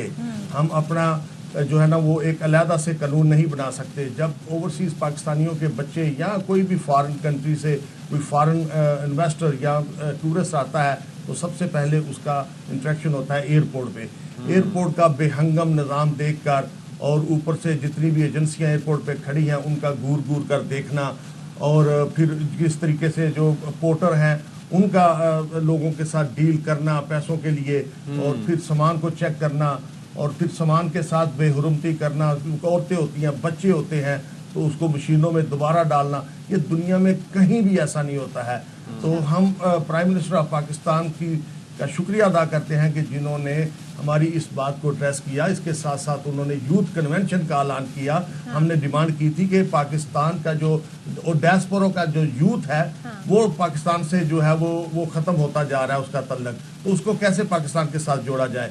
तो उन्होंने एक कमेटी बना दी जिसके अंदर हमारे प्रेस मिनिस्टर जो हैं अता तारड़ साहब और सालिक चौधरी साहब जो है कि वो उनको रिपोर्ट पेश करें और यूथ कन्वेंशन का ऐलान किया जाएगा। इसके साथ साथ उन्होंने लार्ज एम्बेसडर ऑफ लार्ज का जो है वो भी ऐलान किया कि एम्बेसडर बनाए जाएंगे और उनको ब्लू पासपोर्ट दिए जाएंगे ताकि उनको ऑनर की जाए। तो ये एक बहुत अच्छा इक़दाम है। जिस तरह हम कहते थे कि रियासत जो है वो माँ होती है, तो पाकिस्तान की रियासत ने इस दफ़ा माँ होने का सबूत दिया है अपने बेटों को गले लगा। रियासत माँ होती है लेकिन जब एक शहरी अपने मुल्क से दूर हो, बाहर हो, तो वहाँ पर उसकी एम्बेसी उसके माँ का रोल प्ले करती है। तो वो उसके लिए क्या किया जा रहा है कि कोई भी मुश्किल हो किसी भी ओवरसीज़ पाकिस्तानी को, तो वहाँ जो पाकिस्तानी एम्बेसी मौजूद है वो फौरी उसको रीच आउट कर सके, उसके पास एक्सेस हो, वो तमाम तर इशूज़ जो उसे हैं वो रिजॉल्व करने में हेल्प कर सके। देखिए हमारी एम्बेसी जो है पहले की निस्बत अब मच बेटर काम कर रही है जब से ई वीज़ा और ई सिस्टम आया है। तो लेकिन फिर भी इनफ नहीं है। हमारे बहुत सारी शिकायत हैं जो हमारे प्रेस मिनिस्टर वहाँ जाते हैं, एम्बेसडर ये जो जाते हैं, जो ट्रेड मिनिस्टर होते हैं, ये कोई काम नहीं करते हैं। आज तक न्यूयॉर्क के अंदर, बार्सिलोना के अंदर या किसी और जगह पे किसी भी ट्रेड मिनिस्टर ने कोई भी बिजनेस एक्सपो के लिए काम नहीं किया है। लोगों को ये कभी टीच ही नहीं किया कि पाकिस्तान के अंदर किस सेक्टर के अंदर आप इन्वेस्टमेंट कर सकते हैं। आप 5 अरब रुपया लेने के लिए IMF से तय करते हैं और फिर अपने मुल्क में आकर लुटियाँ डालते हैं कि हमारे मुज़ाकरात कामयाब हो गए, हम कर्जा लेने में कामयाब हो गए। अगर आप ओवरसीज़ पाकिस्तानियों के मसाइल के ऊपर तवज्जो दें तो आपको 5 अरब नहीं, आपको 50 अरब फ्री में मिलेगा। डॉलर, वो भी डॉलर, ठीक है, वो भी डॉलर मिलेगा जिसका किसी किस्म का कोई आपको इंटरेस्ट भी नहीं देना होगा। क्या बात है। तो जस्ट ये पैसों की जरूरत नहीं है, हमें सिर्फ तवज्जो की जरूरत है। आप तवज्जो देकर हमारे जो रियल मसाइल हैं वो हल करें। ठीक है जी, बहुत शुक्रिया मेहर साहब, बहुत शुक्रिया सुलेमान साहब आपके टाइम का। ये ज़ाहिर है कि गुजारिशात सही हैं और जो अपने दिल की आवाज़ है मेहर साहब भी हम तक पहुंचा रहे थे। और फिर ये है कि वाकई रेमिटेंसेस अगर वहाँ से आएगी तो पाकिस्तान की मईशत से जुड़े काफ़ी मसाइल हल हो सकते हैं। मईशत का तस्करा, रेमिटेंसेस का जिक्र कर लिया तो IMF का तस्करा ना हो, ये कैसे? मईशत का जिक्र, फिर IMF का हवाला हमारे गेस्ट भी दे रहे थे कि हम उनसे बड़े पैसे मांगते हैं और फिर आकर वो अपनी शर्तें मनवाते हैं। तो अब जो IMF का मिशन आ रहा है वो ये देखने आ रहा है कि हम कर क्या रहे हैं, हम इकदाम क्या कर रहे हैं मईशत को सुधारने के लिए। सो उसमें जनाब वो ये देखने आ रहा है कि गवर्नेंस कैसी हो रही है यहाँ पर और करप्शन के हवाले से क्या इकदाम लिए जा रहे हैं। सो वजारत ख़जाना का कहना है कि IMF मिशन रियासत के 6 अहम शोबों में करप्शन की कमज़ोरियों की निशानदही करेगा और संगीनी से जायज़ा लेगा, जिसमें जी अच्छी हुक्मरानी का फ़रोग़ लाजमी है और कानून की हुक्मरानी हुकूमत की अव्वलीन तरजीहात में शामिल होनी चाहिए। सरकारी शोबे में कारकर्दगी और एहतसाब वगैरह बेहतर बनाना है। चलें जी, तो इस पर बात कर लेते हैं। हमारे साथ मौजूद हैं माहिर मौशियात डॉक्टर अरकान नजीब साहब। बहुत शुक्रिया डॉक्टर साहब फॉर योर टाइम सर। ये बुनियादी बेसिक आसान सवाल, ये दौरे का मकसद क्या है और वाकई ये जो I was just looking into it कि इंसदाद करप्शन इक़दामात और गवर्नेंस का जायजा लिया जाएगा। ये हो पाएगा वाक़तन? ये हम नहीं कर रहे हैं, ये वो कर रहे हैं। हाँ जी, Khaqan sahab, can you hear us sir?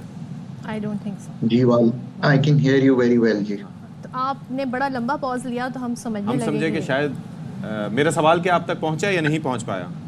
नहीं, सवाल नहीं पहुंचा मुझे। मेरा सवाल, आपकी आवाज, पहले तो मैं बुनियादी सा सादा सा सवाल करना जा रहा था जो सामने मौजूद था कि दौरा कितना अहम समझते हैं, लेकिन फिर मुझे कुछ डिटेल्स पे नज़र पड़ी कि एक तो ये है कि इस दौरे का मकसद गवर्नेंस और इंसदाद करप्शन इक़दामात का जायज़ा लेना है, तो ये हो पाएगा सर? बिस्मिल्लाहिर्रहमानिर्रहीम। देखिए, सबसे पहली ये बात है, इसको इस तरह समझें कि जब सितंबर में पाकिस्तान का एग्रीमेंट हुआ IMF के साथ, तो एक डॉक्यूमेंट साइन होता है जिसको MEFP कहते हैं, memorandum of economic and financial policies. ठीक है जी। उसका एक स्ट्रक्चरल बेंचमार्क है, यानी कि आपने एग्री किया, उसके कई चीजें इंडिकेटिव टारगेट्स होते हैं, एक स्ट्रक्चरल बेंचमार्क्स होते हैं। उसका एक स्ट्रक्चरल बेंचमार्क है जो ये कहता है कि पाकिस्तान अथॉरिटीज ने साइन करके एग्री किया है इस बात से कि पाकिस्तान एक गवर्नेंस एंड करप्शन रिपोर्ट जो है वो IMF के साथ एक TA मिशन क्या होता है कि एक उनका मिशन आता है जो कि इस चीज को देखता है और पाकिस्तान उसको एक रिपोर्ट मुरतब करने में मदद करेगा, और वो एक रिपोर्ट जुलाई में पाकिस्तान जो है कंप्लीट करके उसको लॉन्च करेगा। सो ये एक तो बात यह कि सितंबर में एक एग्रीड टारगेट था जो कि उनके साथ किया गया। अब ये IMF ने कब से करना शुरू किया? करना तो 2015 से शुरू था, पर 2018 में ये गवर्नेंस फ्रेमवर्क जिसके तहत वो ये काम करते हैं, ये शुरू किया उन्होंने दुनिया में। लास्ट, क्योंकि मैं इंटरनेशनली काम करता हूं और मुझे बड़ी अच्छी तरह मालूम है कि लास्ट ये रिपोर्ट जो है वो श्रीलंका पे बनी थी।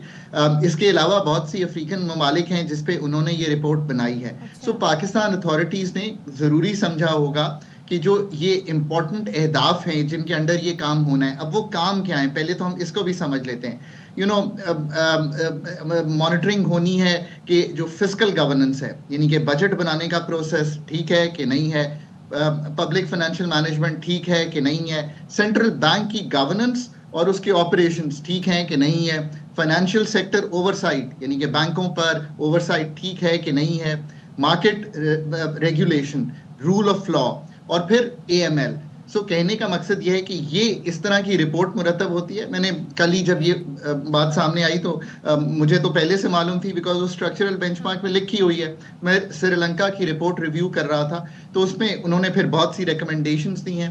इसमें जो केयरफुल होने की बात है ना सत्ती साहब, इज द फॉलोइंग।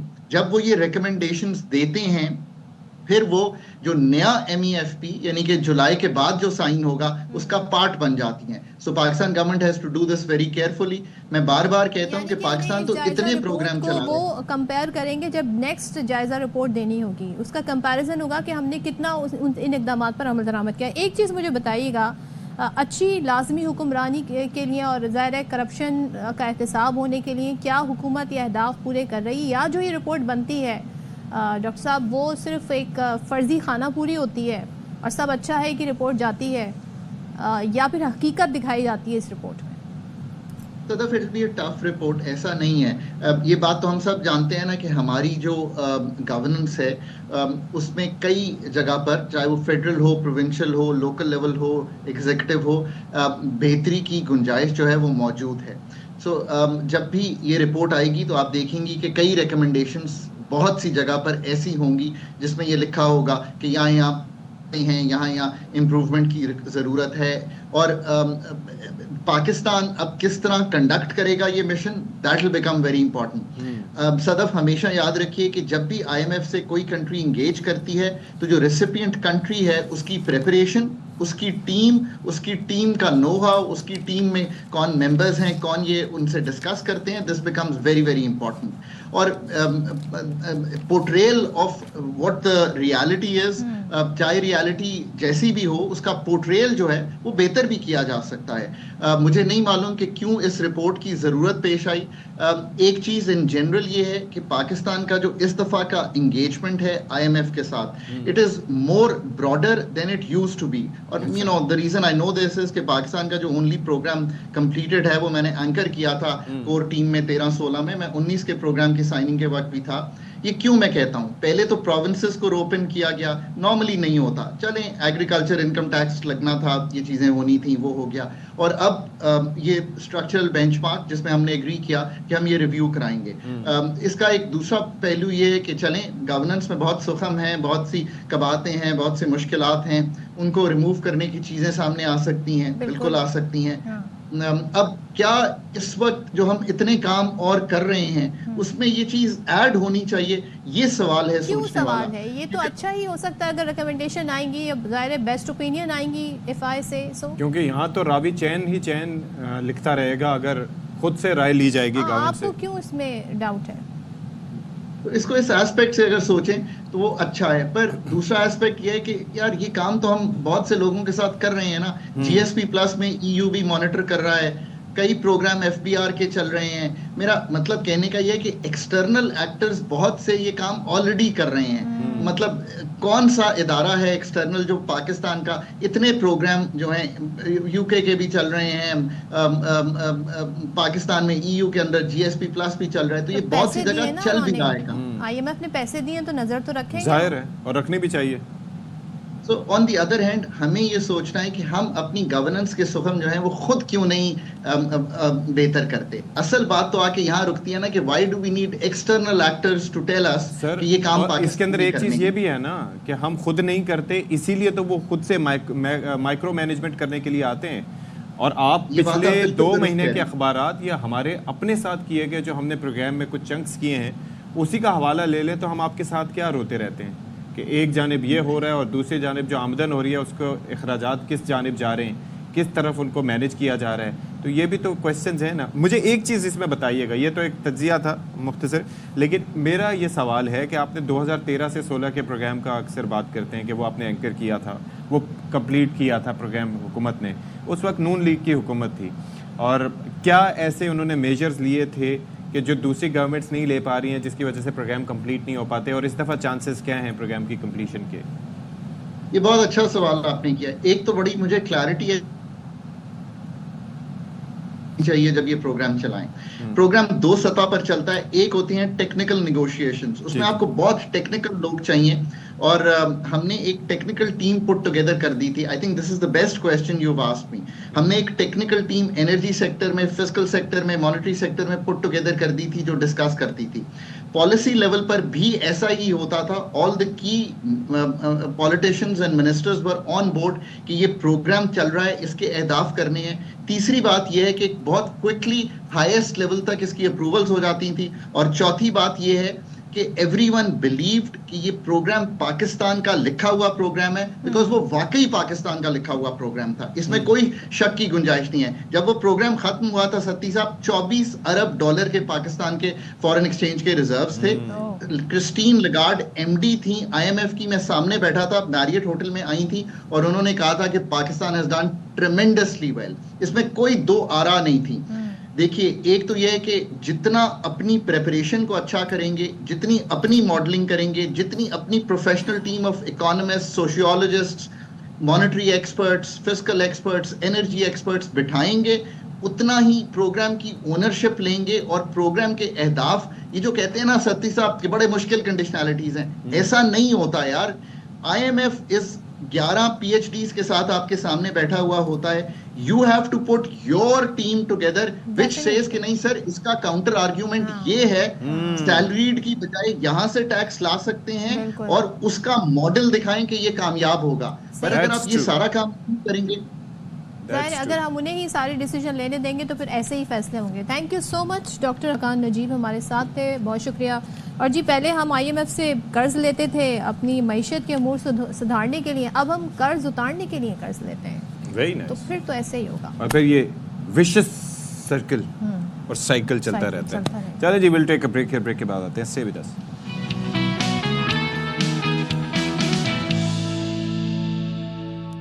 अच्छा जी, हाँ जी। तर्ज़ हुक्मरानी की बात हो रही है तो तस्करा पंजाब हुकूमत का जो इन दिनों भरपूर फॉर्म में नजर आ रही है। पहले पंजाब गेम्स का इनेकाद करवाया, अब लाहौर में हॉर्स एंड कैटल शो का आगाज हो गया है। बैगा इवेंट की रंगारंग इफ्तिताई तकरीब लाहौर शहर में हुई।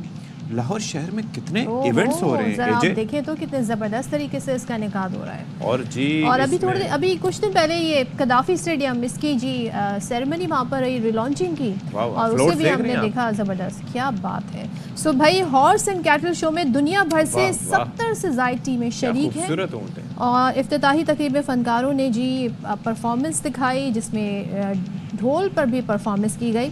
डांस शो में फनकारों ने रक्स करके पंजाब की सकाफत को उजागर किया। इलेक्ट्रॉनिक और ड्रोन लाइट शो ने आसमान रोशन कर दिया था। एरोबैटिक्स भी इसमें हुए। आखिर में मेरे दिल की आवाज़ लाइव बेकदराना लियारी थे टूट गई तड़क करके, हैं जी। लेकिन क्या इवेंट था, मतलब it was mesmerising. Sadaf Abdul Jabbar, मतलब मैं हैरान हुआ और बड़ी खुशी हुई भाई। हैट्स ऑफ, बहुत अच्छा शानदार। और ये होना चाहिए भाई, पब्लिक यही सब देखना चाहती है, थोड़ी एंटरटेनमेंट भी होना चाहिए। गवर्नमेंट के लेवल पर हो तो फिर इस तरह की परफॉर्मेंस, और उसको जिस तरीके से मतलब उसके अरेंजमेंट्स, क्योंकि दे आर नेवर इजी। तो ठीक है, बड़ा कुछ हो रहा है जी। हम सिंध में बात कर रहे थे, KLF हुआ, वो भी बड़ा इवेंट था माशाल्लाह अदबी लिहाज से। तो और ये एंटरटेनमेंट ये एक्टिविटीज जो है ना, ये होते रहने चाहिए। चले जी जरा आगे बढ़ते हैं और आपकी सेहत के हवाले से बात करते हैं, क्योंकि इवेंट्स में पार्टिसिपेशन के लिए एनर्जी चाहिए होती है और एनर्जी के लिए खाना। आज बड़ा अहम दिन है, आज ही दालों का दिन है। सोचें दालों का भी दिन होता है, हम दालों को कोई अहमियत नहीं देते, लेकिन उनके बहुत सारे फायदे हैं। बस कर दें, क्यों? 500 रुपए किलो दाल है, अगर अहमियत न देते होते तो 100-150 की मिल रही होती। हाँ। अहमियत दे रहे हैं तभी 500-550 की हुई है ना। ये अहमियत की बात कर रहे हैं। हाँ ना, तो हम किस तरह से जांचते हैं? अपना फायदा देख रहे हैं वो जो कमा रहे हैं वो अपना फायदा देख रहा है, लेकिन यह है कि इसे हमें अपनी रोजमर्रा की खुराक में शामिल करना जरूरी है। खवातीन दालें ज्यादा पसंद करती हैं एज कम्पेयर टू मर्द, और बच्चों के लिहाज से अगर मैं देखूँ तो वो इतना दालों को पसंद नहीं करते हैं। सो अक्सर दोपहर के वक्त दाल चावल बड़ी हमारे यहाँ मरगूब ग़िज़ा है, लेकिन चटनी हो, थोड़ा क्यों सा दाल खानी चाहिए, ये सवाल है भाई। प्रोटीन होता है, बाकी आपके गट हेल्थ के लिए बहुत अच्छा होता है, बाकी हम क्यों बताएं। वैसे इसके मुहावरे भी पड़े हैं तो, लेकिन हम मुहावरे क्या, ये मुंह और मसूर की दाल, क्यों ऐसे मुहावरे पता नहीं क्यों कहा जाता है। मसूर की दाल पतली होती है, क्या होता है, छोटी होती है। कोई मुंह बसोरा होता है तो हम ऐसे कहते हैं ये मुंह और मसूर की दाल, ऐसे ही बोलते हैं। नहीं ना, किसी को अगर कहना होता है, कोई अपने आप को बड़ा इंपॉर्टेंट समझ रहा होता है, कहते हैं ये मुंह और मसूर की दाल। और फिर दाल में कुछ काला है या पूरी दाल ही काली है। फिर और भी होता है कि दाल नहीं, घर की मुर्गी उसने दाल बड़ी कोशिश की लेकिन उसकी दाल नहीं गली। अशफाक ने मैं अपने ऊपर रख दिया, अशफाक ने अपनी तनख्वाह बढ़वाने की बड़ी कोशिश की लेकिन उसकी दाल नहीं गली। सदफ की बढ़ गई। मैं कहूंगी घर की मुर्गी दाल बराबर। अल्लाह अकबर। अब पता चले वाकई ना बढ़े।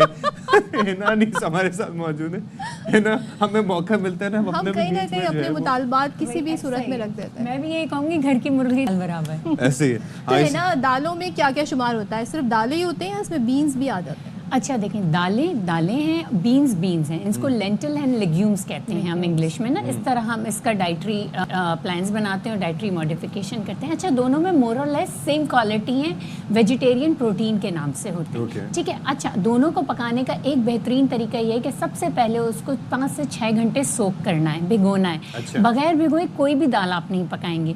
क्यों? क्योंकि जो दाल के अंदर प्रोटीन होता है उसकी बायो अवेलेबिलिटी बढ़ जाती है और इजी टू डाइजेस्ट हो जाता है। 5 से 6 घंटे बिल्कुल, no matter what dal it is. चने 7 से 8 घंटे, ठीक है ना। ये काम तो जरूर करना है। इसके बाद में इसकी क्योंकि क्वालिटी नहीं मिलेगी, अदरवाइज आपको इजी डाइजेस्ट नहीं होंगे, गलेंगे नहीं। आपने वो जो न्यूट्रिएंट खाने हैं दाल के, प्रोटीन्स हैं, फाइबर ब्रेक डाउन नहीं होगा आपकी बॉडी में इजीली, तो फिर आपके गट को बहुत जद्दोजहद करनी पड़ेगी उसको डाइजेस्ट करने के लिए, ठीक है ना। तो ये करना है आपने, करना है। अब दाल क्यों इतनी इंपॉर्टेंट है? 1 कप कुक दाल में अगर हमने उसको घर में कुक की है, ऑयल वगैरह कोई ऐसा नहीं डाला, तड़का भी नहीं डाला, तो एक अच्छे बिग बोल में यानी 100 ग्राम ऑफ दाल में सिर्फ 100 कैलोरीज हैं, ठीक है ना। इतनी कम कैलोरीज होती हैं दाल में और 13 से 14 ग्राम यानी 13 to 14 ग्राम प्रोटीन मौजूद है। भले आप उसको जैसे हमारे यहाँ बनती है मिक्स होके दूध मिक्स करके भी बना सकते हैं, तब भी उसके अंदर 100 से 100 ग्राम में रिलेटिवली 100 कैलोरीज हैं। आप ये देखें, अगर हम उसमें बहुत अब ये डिपेंड करता है कि आपने उसमें ऑयल वगैरह डाला है कि नहीं डाला। आप ना डालें, देखिए दाल को ना बहुत थोड़े से तड़के से भी टेस्टी बनाया जा सकता है। दाल इतना वर्सेटाइल फूड है कि आप इसमें ऑयल ना भी डालें और उसको किसी भी रेसिपी बहुत अच्छा, आई लव दैट थिंग। ये जो दाल का सूप है ना, मैं आपको बताऊं, मॉर्निंग में टर्किश ब्रेकफास्ट के अंदर दाल का सूप दिया जाता है, ठीक है। ये मूंग की दाल होती है और इसके साथ मसूर की दाल मिक्स होती है, मूंग और मसूर की दाल मिक्स होती है, बहुत इजीली डाइजेस्ट हो जाती है। इसके साथ चने की दाल भी हो सकती है, ग्रीन वाले मसूर भी हो सकते हैं, ग्रीन वाले मूंग हो सकते हैं और ब्लैक वाले मसूर। हमारे कल्चर में तो दलिया, हलीम, ये चीजें भी तो इसी में शुमार होती हैं। इसी में शुमार होती हैं। अगर आपको दाल को और अच्छा प्रोटीन बनाना है, ठीक है ना, तो आप इसमें किसी भी किस्म का चिकन, बीफ, मटन कुछ भी डाल दें, तो आप दाल के साथ एनिमल और वेजिटेबल प्रोटीन दोनों को मिला और आपस में इनका कोई नुकसान कोई नुकसान नहीं, ये और डबल फायदा हो जाता है। जिसमें अगर देखा जाए तो बच्चे नहीं खाते, अगर दाल इस तरह शोरबे वाली पकी हुई, तो बच्चों को शामी कबाब बना कर दें। Shami kebab is the best solution Pakistan के लिए। एक मिसकंसेप्शन ये है, या मिसकंसेप्शन नहीं है, आजकल आपको पता है सोशल मीडिया पर बड़े न्यूट्रिशंस आ गए हैं, वो आकर आपको चीज़ें बता रहे हैं कि ये करना है, ये करना है। कुछ सही भी होती हैं चीज़ें, उसमें बहुत सारी चीज़ों को आपने वेरीफाई करना होता है। वो ये कह रहे हैं जी दाल चावल, खासतौर पे इंडियन कह रहे हैं दाल चावल जो है ये दाल भी कार्ब्स है, तो अगर आप उसे चावल के साथ खा रहे हैं तो आप डबल कार्ब्स खा रहे हैं। देखें ये नहीं, ये कुछ वो लोग कह रहे हैं जिनको रियलिटी में न्यूट्रिशन के बारे में कुछ पता ही नहीं है। देखें चावल एक फाइबर भी है, चावल में प्रोटीन भी है और चावल में कार्बोहाइड्रेट्स भी हैं। दाल और चावल is the correct combination to complete amino acids, ठीक है ना। कुछ एसेंशियल अमाइनो एसिड्स हमारी दाल में मौजूद नहीं है जो कि चावल में मौजूद हैं। तो अगर कंप्लीट प्रोटीन बनाना है तो दाल को या तो एनिमल प्रोटीन के साथ मिलाया जाए या दाल को चावल के साथ मिलाया जाए विथ फ्यू वेजिटेबल्स उसमें डाली जाएं, ताकि अगर उसमें वेजिटेबल डालेंगी तो फाइबर की मकदार और बढ़ जाएगी, ग्लूकोज स्पाइक नहीं होगा। और अगर 1 कप दाल और आधा कप चावल है और 1 कप वेजिटेबल है और उसके साथ 1 टीस्पून आपने देसी घी ऊपर से डाल दिया, तो इट्स अ कंप्लीट मील। अच्छा, ठीक है ना, complete healthy meal. Complete healthy meal. ये मुझे बताइएगा कि हर दाल की कैफियत दूसरी से मुख्तलिफ होती है। मिसाल के तौर पर कुछ दालें जूद हजम होती हैं, कुछ ना मुश्किल से हजम होती हैं। जी जी। माश की दाल और चने की दाल से मुतालिक कुछ ऐसा कहा जाता है। बिल्कुल ऐसा है। ये क्या है इनमें माश की दाल से मुतालिक? देखिए माश की दाल और चने की दाल, अगर मैं चने की दाल कह लूँ ना तो वो बीन्स वाली फैमिली से आपके पास आ जाती है, ठीक है ना। इसको सोख ज़्यादा करना है, माश की दाल को भी भिगोना ज़्यादा है और इसको स्लो कुक करना है, बहुत हल्की आंच पे पकाना है।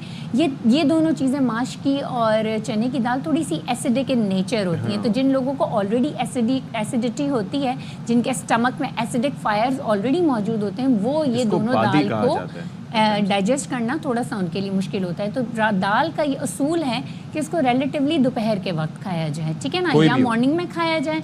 देखिए अगर मैं ये कहूँ कि जो बिल्कुल वेजिटेरियंस हो जाते हैं या जो हाई प्रोटीन मील्स लेते हैं, जिनको मसल्स के लिए प्रोटीन की ज़रूरत है, वो दाल ब्रेकफास्ट में भी लेते हैं, वो दाल लंच में भी लेते हैं, ठीक है ना। तो इट डिपेंड करता है कि पर्सन टू पर्सन वेरी करता है कि आपकी कैलोरी इनटेक कितना है, ठीक है। तो दाल एक बेहतरीन सोर्स है। एक चीज़ ये भी बताएं, animal protein is something different, vegetable protein is another thing. लोग समझते हैं जी हमने अगर दालें खा ली तो हमारा प्रोटीन इंटेक पूरा हो गया, ये गलत है। ये बिल्कुल गलत है। देखिए दालों को फिर या तो इतनी क्वांटिटी में खाएं, फैट फ्री करके खाएं, यानी इतना तड़का लगा के, या दाल के पकौड़े बना के ना खाएं, जिसको हम बेसन के पकौड़े कहते हैं। हाई एंड प्रोटीन है, लेकिन उसमें आपने डीप फ्राइड करके उसकी बेनिफिट तो ख़त्म कर दिया ना आपने। तो अगर आप इसको इस तरीके से खाएंगे, लाइक अगर आपने खिचड़ी बना ली है तो उसमें राइस की क्वांटिटी कम, दाल की क्वांटिटी ज़्यादा रखें।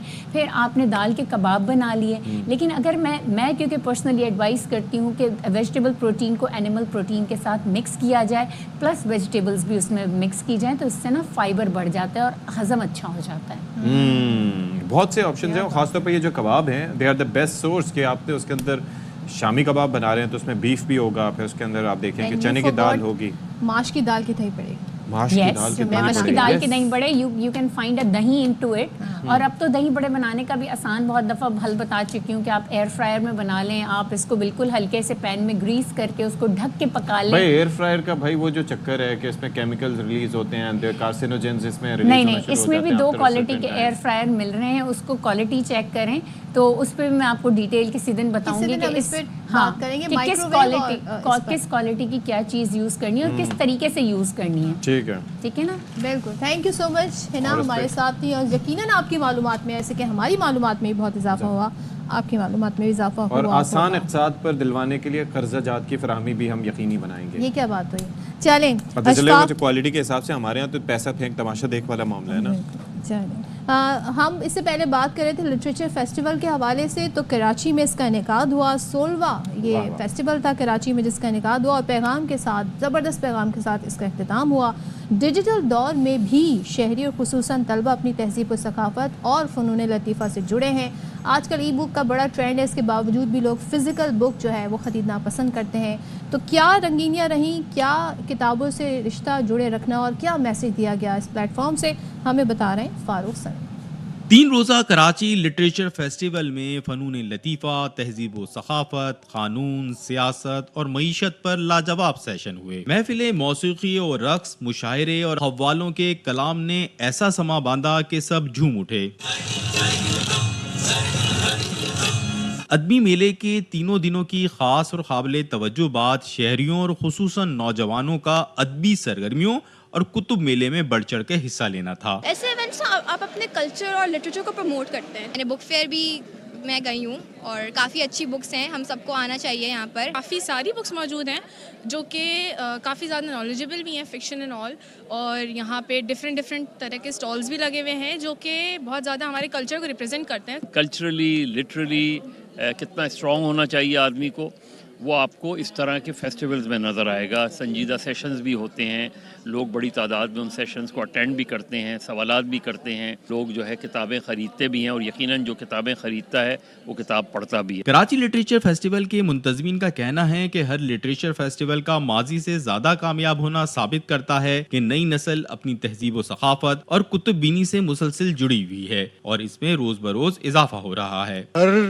तबके के हर उम्र के लोग यहाँ पे आ रहे हैं, गुफ्तगू सुन रहे हैं, किताबें ख़रीद रहे हैं, बुक साइनिंग्स हो रही हैं, बहुत सारी टॉक्स हुई। अल्लाह का शुक्र है कि आप देखें कि हर साल पिछले साल से ज़्यादा अटेंडेंस होती है और लोग बहुत शौक से यहाँ आते हैं। कराची लिटरेचर फेस्टिवल में शहरियों की बड़ी तादाद में शिरकत साबित करती है कि शहरी ऐसी अदबी सरगर्मियों का मजीद इनेकाद देखना चाहते हैं। कैमरा टीम और साथी रिपोर्टर फैजुल्ला खान के साथ फारूक समी, ARY न्यूज़ कराची। जी, तो अब जब बात कर लेते हैं, अब बड़ी जल्दी से हम बात करेंगे जिमनास्टिक के खेल की, और उसके अंदर फ्लेक्सिबिलिटी और बड़ी मतलब ये कि आपको फिजिकल ऐसी एक्सट्रीम से जाना पड़ता है कि मैं हैरान परेशान होता हूँ कि ये इंसान है या प्लास्टिक का गुड्डा। बिल्कुल। तो उसमें लड़कियों की नुमाइंदगी वैसे हमने देखा था कि पाकिस्तान में ना होने के बराबर है, लेकिन हाल ही में इस्लामाबाद में मुनक़िदा नेशनल स्टूडेंट गेम्स हुए जिसमें कराची की नन्ही जिमनास्ट हैं रानिया आज़म, उन्होंने सबको हैरान कर दिया। 2 गोल्ड 1 सिल्वर मेडल हासिल किया अंडर 11 में।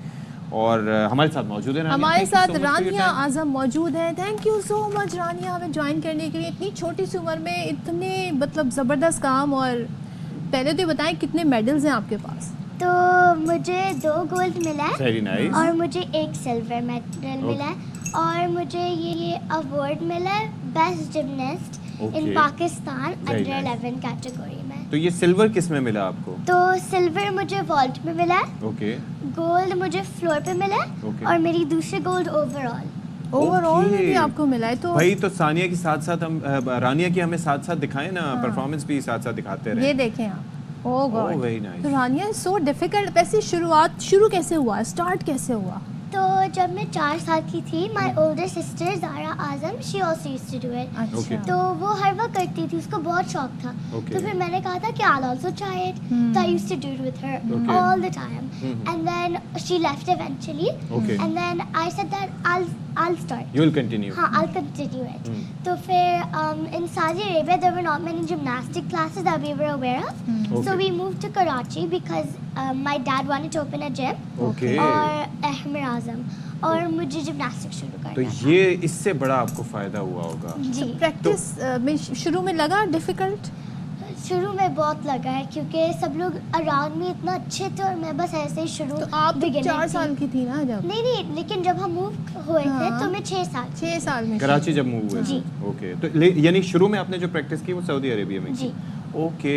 तो यहाँ पर मुझे ये बताएं कि सबसे मुश्किल काम इसमें, वैसे स्ट्रेचिंग तो हम लोग भी करते हैं लेकिन वो दिखाने के काबिल नहीं है, लेकिन आप जो स्ट्रेचिंग करती थी मुझे I imagine my self doing that. तो सबसे मुश्किल चीज़ क्या लगती थी? मेरे तो सब कुछ तो मुश्किल तो है, सब कुछ मुश्किल लेकिन अगर आप प्रैक्टिस करो तो आसान ही होगा। मेरे लिए सबसे मुश्किल शायद बैक हैंड स्प्रिंग होगा, और बैक फ्लिप, फ्रंट फ्लिप, ये सारे मुश्किल चीज़ें। मैं भी लेवल 4 हूँ, तो मैं अभी ऐसे चीज़ें सीखी नहीं हूँ, लेकिन जब मैं बड़ी हो जाऊंगी इंशाल्लाह, जब मैं 13 या 14 साल की होंगी, फिर मुझे ये चाहिए कि मैं इंटरनेशनल के लिए चली जाऊँ, क्योंकि मैं अभी इतनी छोटी हूँ और मैं नेशनल चली गई 10 साल की उम्र में। तो मैं ये कर रही हूँ कि मैं इंटरनेशनल। और रानिया, आपको पता है, मैं आपको एक बात बताऊँ, मैं थोड़ा सा आपको क्रेडिट भी दूंगा। ये जो मेरे साथ बैठी है ना, यहाँ पर बैठ के रोज जेन जी करती रहती हैं, तो आई एम ग्लैड कि जनरेशन अल्फा से कोई हमारे पास मौजूद है and who is doing wonders. Generation का गैप आ गया, देखे ना।